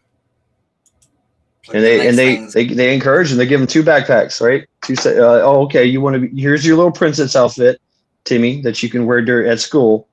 And then, when you go back home, go ahead and wipe all that makeup off and take your dress off and put on your boy clothes, and then go back home. And mommy won't know the difference. Mommy and daddy won't know the difference. You can live out your freaking, it's fucking grooming, man. It's Stalin said it, give me one generation, I can change the nation, and he was talking about just, instilling them into socialist communist Russia. I mean, now they're just like straight up depopulation, because those people can't breed. They're not going to breed, right? They're not going to breed when they grow up. They're not going to breed. And what happens is that when they get their, their GRS surgeries, right? And then now they're ruined for life. Boom, depopulation. And they usually commit suicide later on because there's a lot of regret, right? Just made a bad choice. And they learn all that shit in school. So yeah, I got a big problem with school nowadays. They don't want to use money on the school though. I think they want to they're talking about taking away money from them and putting it on other shit. And it's not just the teachers; it's the fucking principals and shit. I'm not the principal; it's the parents and shit too. That's gotta. Fuck yeah, dude! Thank you, Militant. What's up, brother? Boom, Militant. Right on. Thank you, pimp. Oh yeah. I mean, and then you got these Subaru driving parents, that are like, okay, yeah, I'm okay with this. Yeah. Yeah. We allow our children to do what they wish and be who they want to be. I understand kids can make noise and argue loud, and that's fine. But you got to teach them the opposite of that. That's something I've been working with my son. But I've noticed when I go out to restaurants recently, there will be a lot of the kids seem to be they're just screaming and acting more crazy than they used to, and the parents are just sitting there not giving a fuck. They're on their phone. You're right. Yeah. I mean, a lot of. I remember when I was growing up, my mom had magic elbows, and if that didn't work, if that magic elbow that went into my rib cage because I did something wrong or said something or was too fidgety or too disruptive, right, in public, boom. If that didn't work, it's a trip to the bathroom, and that's a beating. And parents would be watching the door, or if mommy and daddy, I remember this in church, my mom would give me the magic elbow. And if I didn't straighten up, then daddy sat outside the door of the bathroom while mommy whooped my ass in the bathroom, screaming at me the whole time, slapping me. It was, you didn't act up, and nobody acted up in public, especially kids. It was, you mind your manners. Nowadays it's all about wilding out. They call it wilding out, right? Just wilding out. Motherfucker. Yeah. Let's drink some scissor and steal some Kias and then shoot up the place and then burn the car afterwards. That's what they do here in Cleveland. Peace out, Mother Freedom. Yeah, I bet say Cleveland probably gets crazy. Yeah, they got that whole wilding out culture going on, and everybody looks like they got Chia Pet hair, right? Everybody wears a hoodie. Everybody's got a switch, and that's what they do. I hate whenever people wear the ski mask whenever they're inside of a restaurant. I hate I'm a bartender, and I had some guests the other day. The dude had a ski mask on, and I knew he wasn't gonna do shit, but I wanted to tell him, dude, you look like a dumbass. We're in a tourist town, so we're not he might have done, but I was like, dude, you're in a small fucking mountain town and shit with the ski mask on, looking like a dumbass. I already know you're not gonna tip me, but fuck, dude, you don't have to rub it in my face. I mean, somebody there has a gun and they're thinking about pulling it on you if you fuck up. You know what I'm saying? There's somebody there that's putting a plan together, going, all right, I see a guy in a ski mask. I'm gonna do something. And I guarantee there are a couple of people at the restaurant that saw that guy and were like, yeah, let me keep an eye on this fucking. I mean, I've done a lot of security in, bars and, clubs and shit. Ski mask. I'm going to ask him to take it off. You got to take ski mask off, bro. You just got to take it off. You're sending the wrong vibes. We're because it's a restaurant / bar. The bar is only a small part of it. So that's that's why people could, but still damn, dude, how the fuck are you gonna try to get away with some shit like that? Obviously from someplace not here. Yeah. Yeah. Fuck. But I And mean, then, you know, in this day and age of the panopticon, in the auto autocracy and surveillance, we might have to all just wear a mask. You know? mhm. I mean, I kind of liked the mask, not for any liberal shit, but just kind of like sometimes if I wanted to hide my identity or some shit, you know, if I wanted to like go without being noticed or something. Yep. Hoodie and a neck gaiter and a pair of glasses. You know? Not just like blend in like everybody else. Yeah. Sometimes, yeah. Yep. I don't. So I draw attention to myself in public. I don't want to sound vain, but I do. There's like Right, militant. my 1776 tattoo. There are people always like 1776. I'm like, fuck yeah, but Right. it's made me want to replace it. I like to say, I've said this before, that I'm the most conspicuous person you ever meet in your life. I stand out in the crowd. You know, I walk in the room, all eyes on me. You know, I can't. Now I can try. I can go gray man, right? I can, you know, hoodie up and just like do. But even then, it's like, I don't know. Maybe it's that aura, you know, the presence or whatever. You know, people feel it, and some people are like that. You know, it's just like, boom, look at that guy. Dude, people will be talking to me fucking when I'm at the gas station, at like the damn drive-through, just like different shit. That's like not your standard interactions. I feel like it's just like they'll go into detail talking to me, and sometimes I'm down for it, but most of the time I'm like, fuck, I just want to get my damn drink and go on, but I still be friendly to them. I mean, you made the choice. You made that choice to you know, put it out there. You know, yeah, so exactly. you, So like you, it's like yes. you're gonna get that. You're gonna and you know these people are gonna ask you questions. They're gonna like, what the fuck, really? And they're gonna go back with something, and maybe it's something profound for them. You know. People are very inquisitive. A lot of people have no. They're always a lot of people like older people, older ladies and shit. They'll ask me. It's mostly older ladies. Will be like, "What's 1776?" They don't know. Yeah, they don't like that because they probably like live such like a stay-at-home life of just like fucking baking pies and shit all the time. Like they probably forgotten all of this knowledge they. Oh yeah, learned. yeah. Yeah.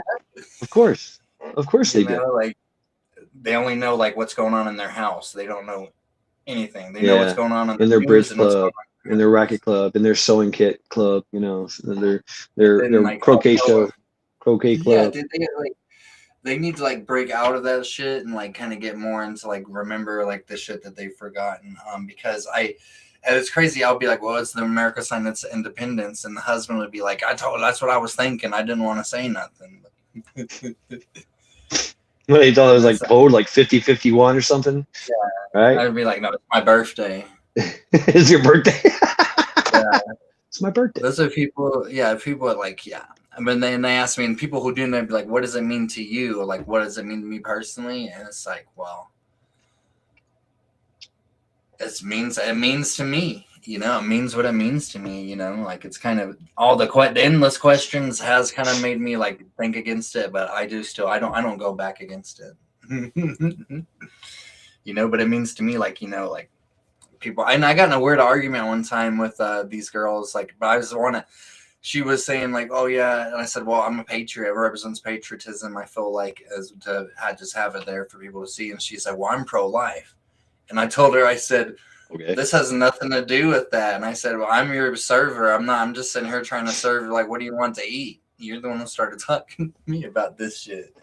Wow, you're working as a server like that. Yeah, it's, you know, and I see it. We see it. I mean, I've seen it everywhere where it's a more woke, tattooed person, you know, and you're like, okay, you know, but you're on the other end of the spectrum, and they're just wow. A lot of people do think I think a lot of people probably think I am like liberal or some shit or whatever. Like until a lot of people would think all kinds of shit about somebody until they get to know them and talk to them. You know? Oh yeah, so yeah. It's like, I mean, yeah.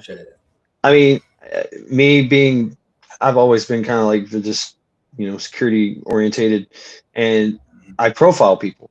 I'll profile people quickly and quick because I'm trying to process everybody. as I'm profiling a group, out there, people, who's that, and I'll do it, and I'll assign, little stupid little names for them so I can remember quickly, so I'd be like 1776, boom, right, Mr. Revolution over there. I just seen him walk by. Okay, boom. I just seen him come out again. Boom, I see him again. You know what I'm saying? Or I see, I see Shanae. I see Shanae walking by. Right. Oh no. Here comes her boyfriend Tyrone. Right. Here comes T-Dog. So what's he doing? What's this guy doing? I'm always thinking what they doing, and I'll profile them. And if it's a whatever, but I'm doing something. I'm not engaging with them, right? I'm not trying to talk to them, and I'm not trying to connect to them. I'm just trying to do threat assessment and remember who they are and where they're going and what they're doing, and what their threat assessment is to me. But if I'm actually going to engage with somebody, then it's a totally different story, right? I'm talking to another human being, and so I'm going to connect, and I might ask questions. But I'm just always, if they've got stuff going on in their face or the tattoos, I'll take note of it, of course, try to make sense of it. And I might ask questions. Now, runes for me, yeah, I'm going to ask questions because I love my runes. I love Old Norse. I love Viking stuff. And, you seen me early. I just went off. Boom. I was like, okay. So, yeah, conversation starter, and it keeps the conversation going. I'm learning about somebody and they're learning about me. And I'm telling them something they need to hear, and they're telling me something I need to hear. That's how I look at a conversation, that's why we meet, and that's why we talk. Random people in the middle of nowhere for no other reason than we're just here, and now we're talking, I'm going to start applying that kind of outlook to some of my encounters. So sometimes I'll feel kind of like, I don't know if it's because I'm like, sometimes like some shit in our life will just be ingrained from a young age that we just can't, like, we got to like learn again. So it's like a evolution and shit. It's just in you. And so you kind of feel like defensive against talking too much to like somebody. You're just like, to you, you're like, okay, I'm at my job, kind of sure. I'm trying to accomplish that. I don't know. So the way that you described it though, is a way I feel like I could apply it to some of my interactions. Cause it's like, we're not here to like be bad vibes to each other, we're here to right. Yeah. I mean, and if you're trying to you're in a hospitality industry, you've got to know those ins and outs. And then it's not, you have to follow a certain, protocol, so to speak, in your dialogue. You can't be disrespectful and all that stuff. Right. And they're going to do what they're going to do. Customer going to do what they do. Right. They're going to be assholes, or they're going to be cool, or they're just going to, be whatever. Right. And that's your job, is to deal with them and interact with them. So you can keep it professional, or you can, go personal. Right. And so, like I said, people tell us sometimes that's what people do, is they come into our lives and we meet people so that they need to tell us something, or I need to tell them something. It's also that we learn from each other. And we also like, hey, maybe I want to be like this person I just talked to, they got some great ideas or inspire me about some stuff. Right. Or they're going to teach me, or they're going to show me what I don't want to be. Right. I don't want to be like that. I don't want to do what you do. That's a bad idea. Right. So I look at it that way too, but I always think that anytime I have a conversation with somebody, it's because I have to hear something they got to say, or they got to hear something I got to say. It was meant to be. Mm-hmm. That's how we connect. We're all connected, right? So we're all connected. I mean, I subscribe to the whole kind of universal brotherhood, universal brotherhood, sisterhood kind of thing, whatever, universal family. I see that, we're on this rock. We're on this rock traveling 150,000 miles per hour, around a ball of nuclear explosions going on, surrounded by flying debris that could end us at any moment. That's, for me, that's kind of special, we ain't found that shit on Mars. We ain't found it on Jupiter. We ain't found it in Mercury, Venus, wherever. So this is all we got. So I think it's a great thing, you know, and something to cherish. And that, for me, pulling back, looking at that big picture, it kind of helps me deal with things. You know, I've always been a problem child. I've always had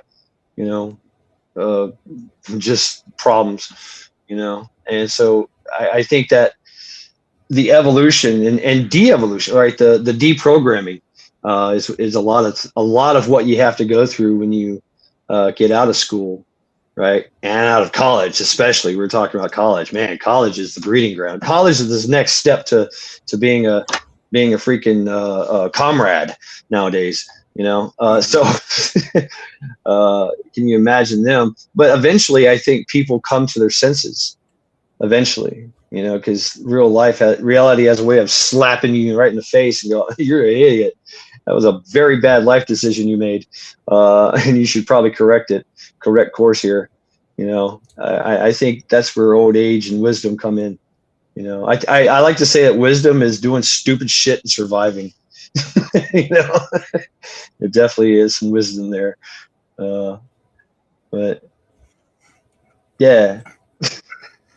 Like, it's crazy. Like, I'm not old by any means. I'm getting older. I'm about to be 32. But I think that's like whenever I was like younger, like in my late teens, mid-teens, early to mid-20s, I used to think, oh, old people just think that they know shit because fucking they just talking shit. But like most, like they, even the ones that are like, even a homeless crackhead motherfucker knows some shit. You know what I'm saying? Because he's been through some shit. Yeah. Yes. If they're cool enough, I'll drink with a homeless guy right there and just listen to stories, man. I've done it before. I mean, you know, I'll share a joint with somebody if they just, boom. Guess what? I used to ride. I mean, I've heard so many stories. I've heard hobo stories. I've heard epic stories, whether they're true or not. You know, whatever. It doesn't matter. There was always a little nugget of knowledge. I had a homeless guy. He lived in the area. I was bouncing at this bar. He actually, you know, taught me how to start a little hobo fire in a can. It's like, no shit, that's pretty cool. And that's how he eats food. But he said that he always keeps money in his pocket, like a penny, a quarter, a nickel. Just always keep it in there, and I'm never broke. I was like, duh, no shit. He's like, no, you don't get it. If I have money in my pocket, I am never broke. Like, yeah, you're right. I mean, you got a nickel, you got a quarter, but that's all you got. He's like, it don't matter. I'm never broke. And just that mentality, you know, just that mentality that he had, that he went through life, you know, and he chose to be homeless. He's like, I can go get a job. I can go get an apartment. I've had those before. Right. This is better. I live on my own terms. I was like, no shit. Yeah, you do. Yeah. You know, go where I want, do what I want. You know, I don't pay taxes. You know, you know, I'm not subjugated to, you know, having to act a certain way, be nice to people in certain situations. I can just do what I want. You know, he's like, theoretically, I could kill somebody, get away with it. It's like, no shit. Yeah. Yeah. They would survive the apocalypse, I think, for sure. Like, they'd go on to found like a whole like new tribal with their freedom that they have after that. They'd be able to have like tribal societies. They already do. You know, the camp cities, the tent cities everywhere. You know, they got their own rules. They got their own police. They got their own governing body. You know, and they also got their own like pride. Like, I live this way because I choose to live this way, and it's kind of respect. What's that place? Slab City, right? You heard about Slab City? I think it's in Nevada. Like, it's just I think it's show up. Las Vegas. Is it Las Vegas? Yeah, that was interesting. And you know, it's, you build what you want to build and live how you want to live. You might get some help, you might not, but it's all up to you. See, I want to look into that some more because, like, I would like. Do you think any bad could they have like their own like police force or like? Well, a majority of them, I will tell you, are on drugs.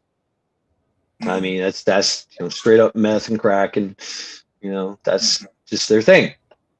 They choose that life. Mhm. That's the I other mean, better conversation. there than around the rest of us. I feel like like that's like in some like they have like a red light district. You know what I'm saying? Like Right. it's like where you Yeah. put all the bad shit in this street. If you go outside of this street, it's severe punishment. But you can do all this decadent evil shit on this one street. I mean, I travel the world, and that's exactly how it's set up. Yeah. It's all prim and proper and quiet. I mean, like say Okinawa, for instance, I have experience there. There's parts of Okinawa, no one talks, no one touches each other, no one makes eye contact. It's just a very fluid society. It's very quiet. It's very clean, right? There's no drama whatsoever. There's no crime, right? But then you go to the red light district, and it's free for all. It's you're checking out the donkey show and doing wild drugs and Yeah. being a skivvy house bandit, and checking out Mama San, talking to Mama San, right? Whatever you want, and then you go back to your 9-to-5 job in your suit and tie, and like none of that should even happen too. You just go back like life with all like the then you go back to do all that shit again. Then you go back Right. to work. and it's an unspoken thing too, right? So you're in your job setting, and you see somebody across the cuticle that you've seen as well, and they make contact with you. You make eye contact with them, and they were at the bunny ranch, right? You see them all the time because you go there all the time. And to the house of ill repute, you got a membership card and all that shit, and it's just like a little nod, like shush. Much love, Leslie. Peace out. Take care, Leslie. I'm about to pass out, brother. I do believe China's lying about their population numbers. They lie They're about definitely everything. lying about their Everything. fighting men. It's like they're like a highly autistic society. I've heard in GTA 6. Like highly addicted to like Red Bulls and technology and video games and shit. And, like that's why they're trying to push robot shit so much over there. Yeah, I watch a show here on YouTube, the China Show. It's two motorcyclists that they spend a lot of time in China motorcycling around, taking tours, trekking, whatever they call it. I'm not so subscribed. Yeah. I mean, Yeah, it seems everything's like a lie. Everything's a lie. It seems like a friendly place, though, from some of these videos I've seen, like, for the most part. Like, whenever they go. They're imagine. probably afraid to get in trouble, though. They're probably afraid to get in any kind of trouble from the government and shit or get arrested there for anything. Oh yeah, you'll disappear in the middle of the night. Yeah. Erased. You'll absolutely be erased. Yeah. That's the beauty of the social credit score. Didn't they lift the one kid policy, like, right before, during Yes. the co-aid? I heard that. Yeah. I feel mass like it kind producing. of coincided with, like, that disease, too. And they're gearing up for war. They're gearing up for domination. Yeah.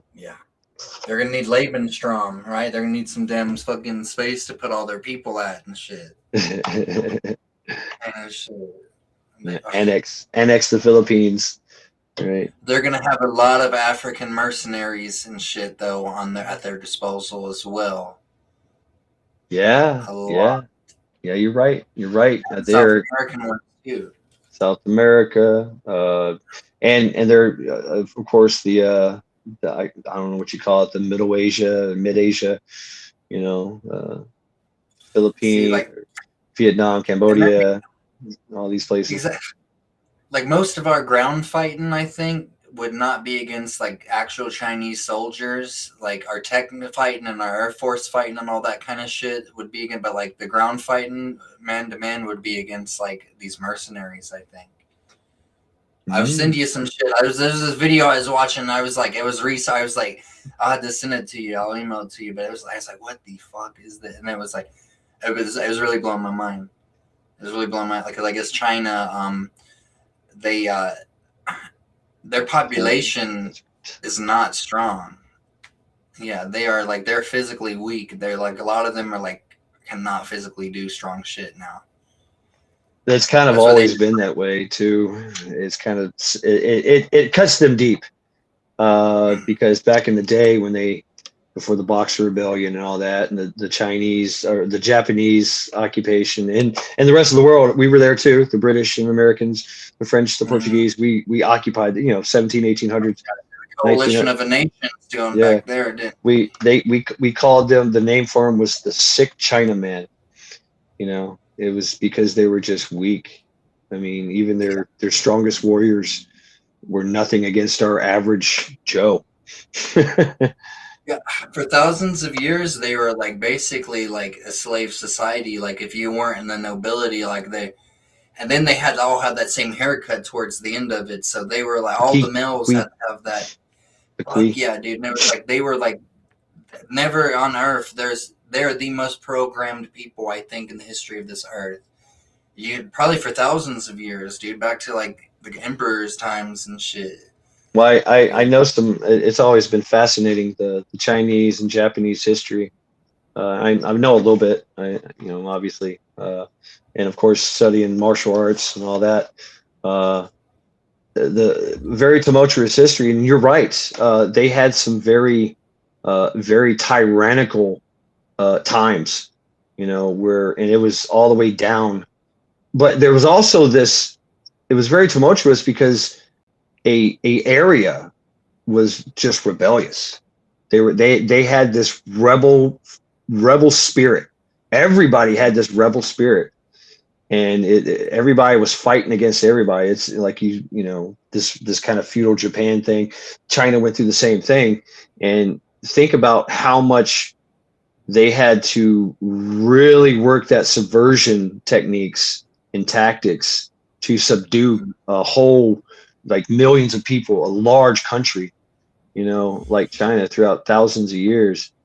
You just blew my mind. You start mixing religion with some of the cultural practices where the emperor is God, and that's connected with Confucius's teachings, kind of shit, and Tao's teachings and stuff. Yep. Like the Shaolin plays a big role of it. The history of Shaolin was very fascinating for me. Did you know that the Shaolin Temple, as it stands, is only 50 years old? Really, I did not know that. Or maybe not, maybe less, maybe 20, 30 years old. Or I think it was 50 years old, because they wanted to embrace the martial arts tourism. And that's where China, that's where Shaolin Village comes from. There's a village right outside the big Shaolin Temple, and everybody goes there, and they do these demonstrations, and the monks come out and everything. But you're not allowed to come into the temple unless you pay, right? Unless you pay to become a monk, pay for instruction. And now they don't even bring you into the temple grounds. You live in a hotel room, and some master, takes you into the courtyard, and you do your thing, because that was one of my dreams, was to join Shaolin Temple and learn Shaolin Kung Fu.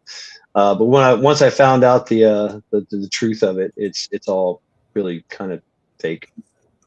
Basically a money racket now at this point. Like the fact, was all that shit destroyed by the Mongols or something? It's been destroyed. It's been razed to the ground at least 6 times. Yeah. I gotta think the communist Mao Zedong probably didn't like all that shit connected to religion and shit. No. Oh no. No. Yeah.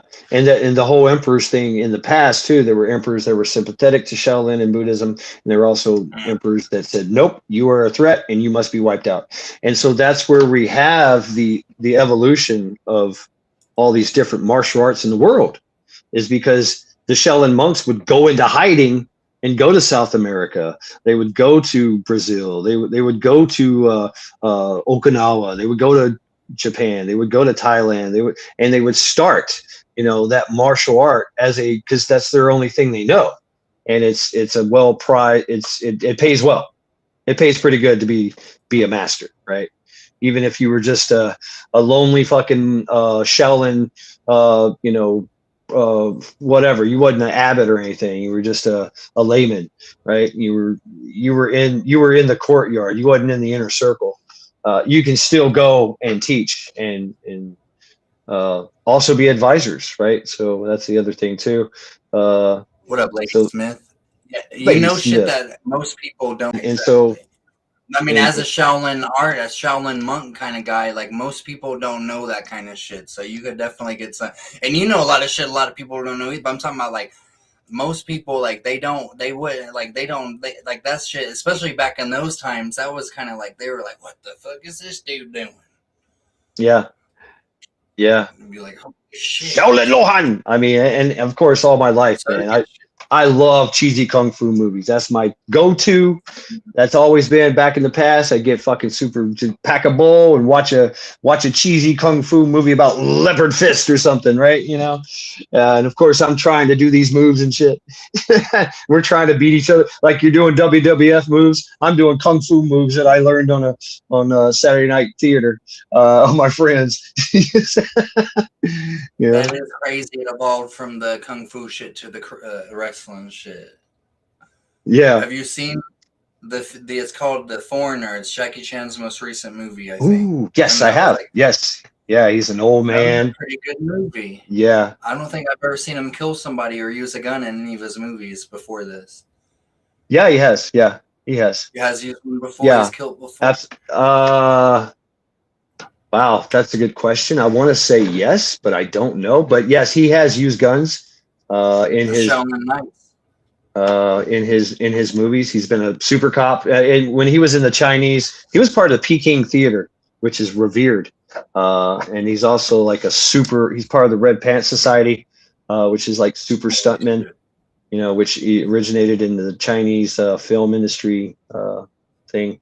So he's a big name. He's done it all. The Foreigner, that's probably one of his first movies that he has not done all his stunts because he's so old. He's got to be in his 70s. Yeah. China loves Jackie Chan.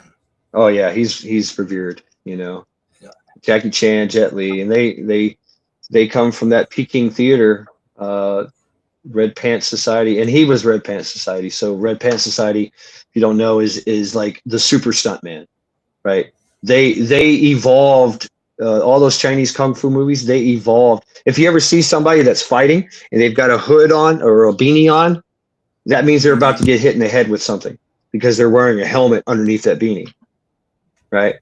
Or you see them do the super kick and kick somebody like through a window. Well, they literally got a board strapped to their chest underneath their clothes that can take that hit and go flying. I mean, it's all in the use of ropes, doing their own jumps and acrobatics. They had to be really highly skilled in acrobatic gymnastics. It's called wushu.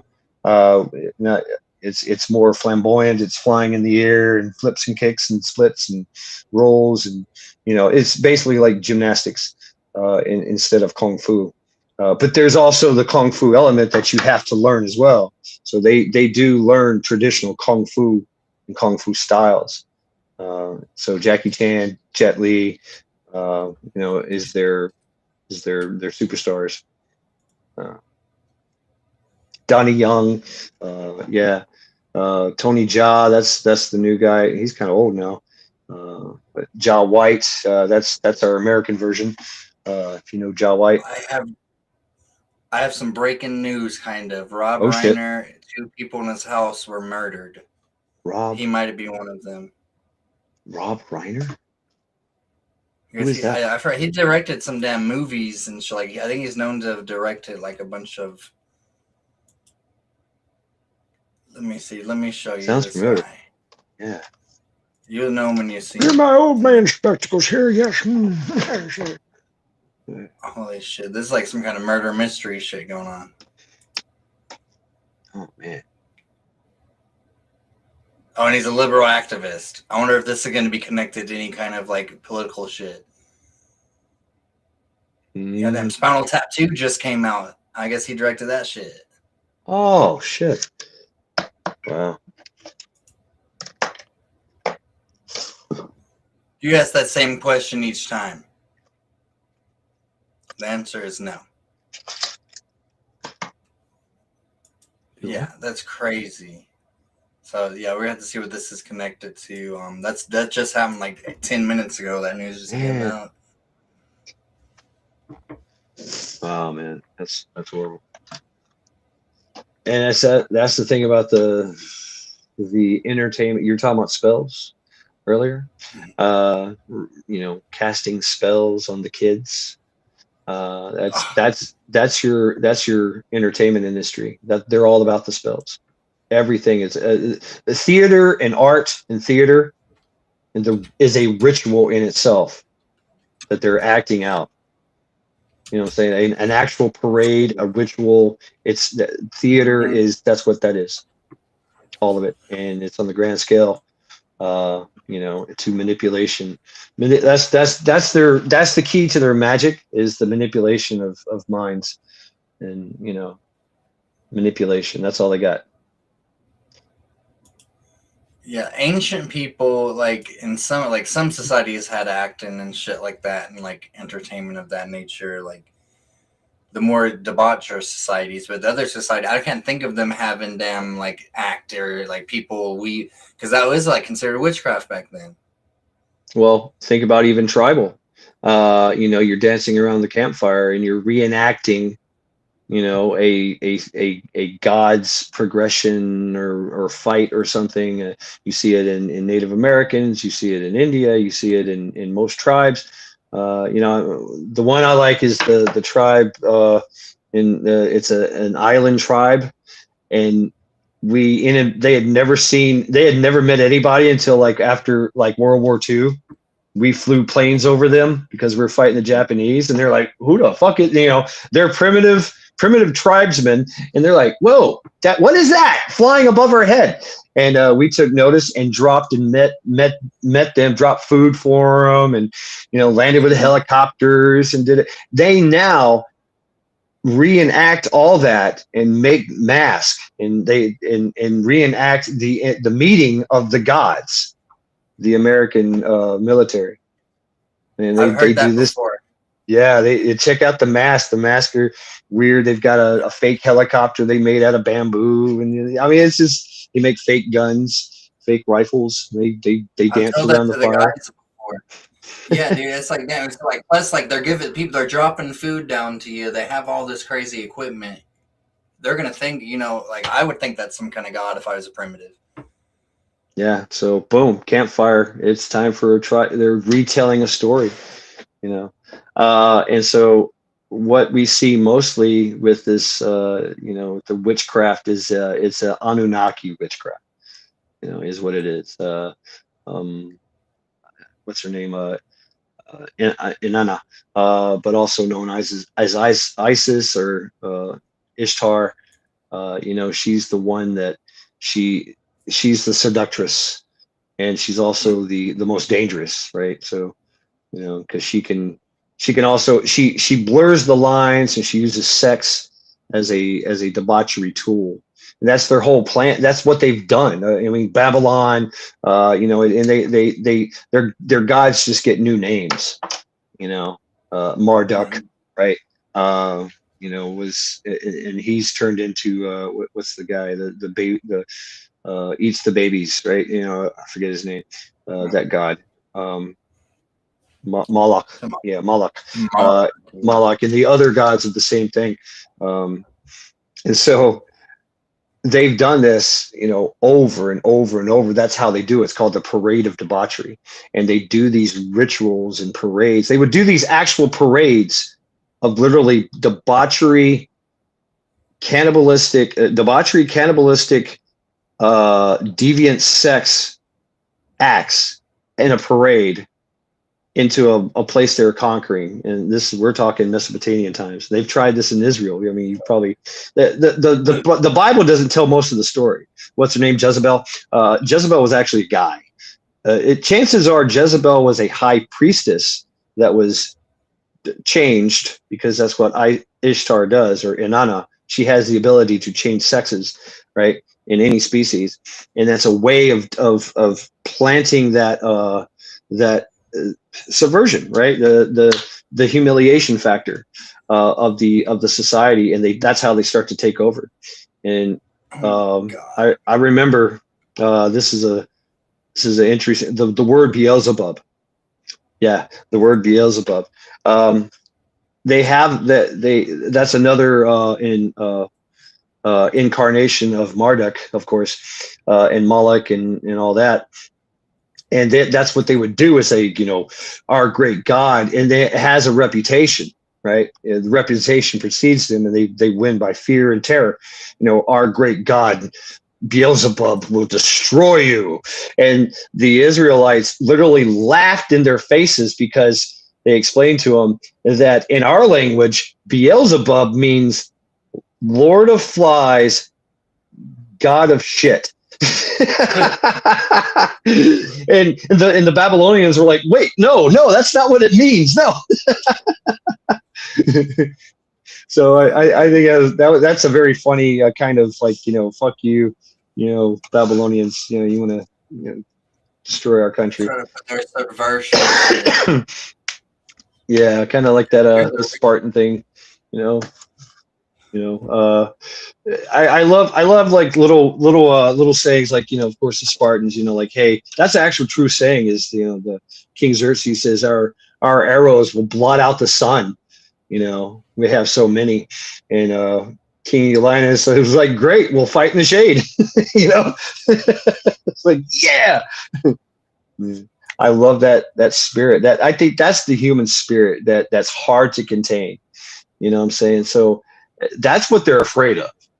That's what they're afraid of is that motherfucker that says, fuck it all, I don't care. Let's go. And guess what? I'm going to encourage all my friends to do it as well. And they're going to see how easy it is to kick your ass, and we're all going to join in. So it's not just violence either, too. I can't think of the term. It's a Greek term, and it's the walk away. The walk away. There was a time in Greek history where there was a lot of rich landowners, right? A lot of rich landowners, a lot of rich shop owners, and they stayed rich by employing people. And then what happened is throughout the course of the years, they treated them really badly and tried to turn them into slaves. So one day, nobody showed up to work. Like nobody. There was no royal ass wiper. There was nobody to tend the fields. There was nobody to bake the bread. There was nobody to take the horses, and there was nothing. Nobody. Everybody went home, and they stayed like that for a long time. And then the rich oligarchy were like, we're sorry we treated you so bad. Please come back to work, and we'll give you a raise. But brother, I'm about to fucking pass out, and I think my woman's about to get home. Okay, right on. It was an honor talking, getting this knowledge with you, because I believe I'm obsessed with oligarchy, dude. Because I believe like that's since Mesopotamian times, there's a Luciferian cult that kind of like they live in a back room kind of shit, and they make decisions for us all. I've been studying them for years. Check out my trial by axe videos. Yeah. Okay. I used to do deep dives on them. I might do some gaming. We had to talk some more, dude. I'm gonna try not to be so high next time. I mean, I wasn't too high in the beginning, but at the end it kind of got a little bit. Allegedly, You've been blowing my mind for sure. But yeah. peace Thank out, you. chat. All right, bro. Dude, it's an honor talking to you. I want to try to get a super fucking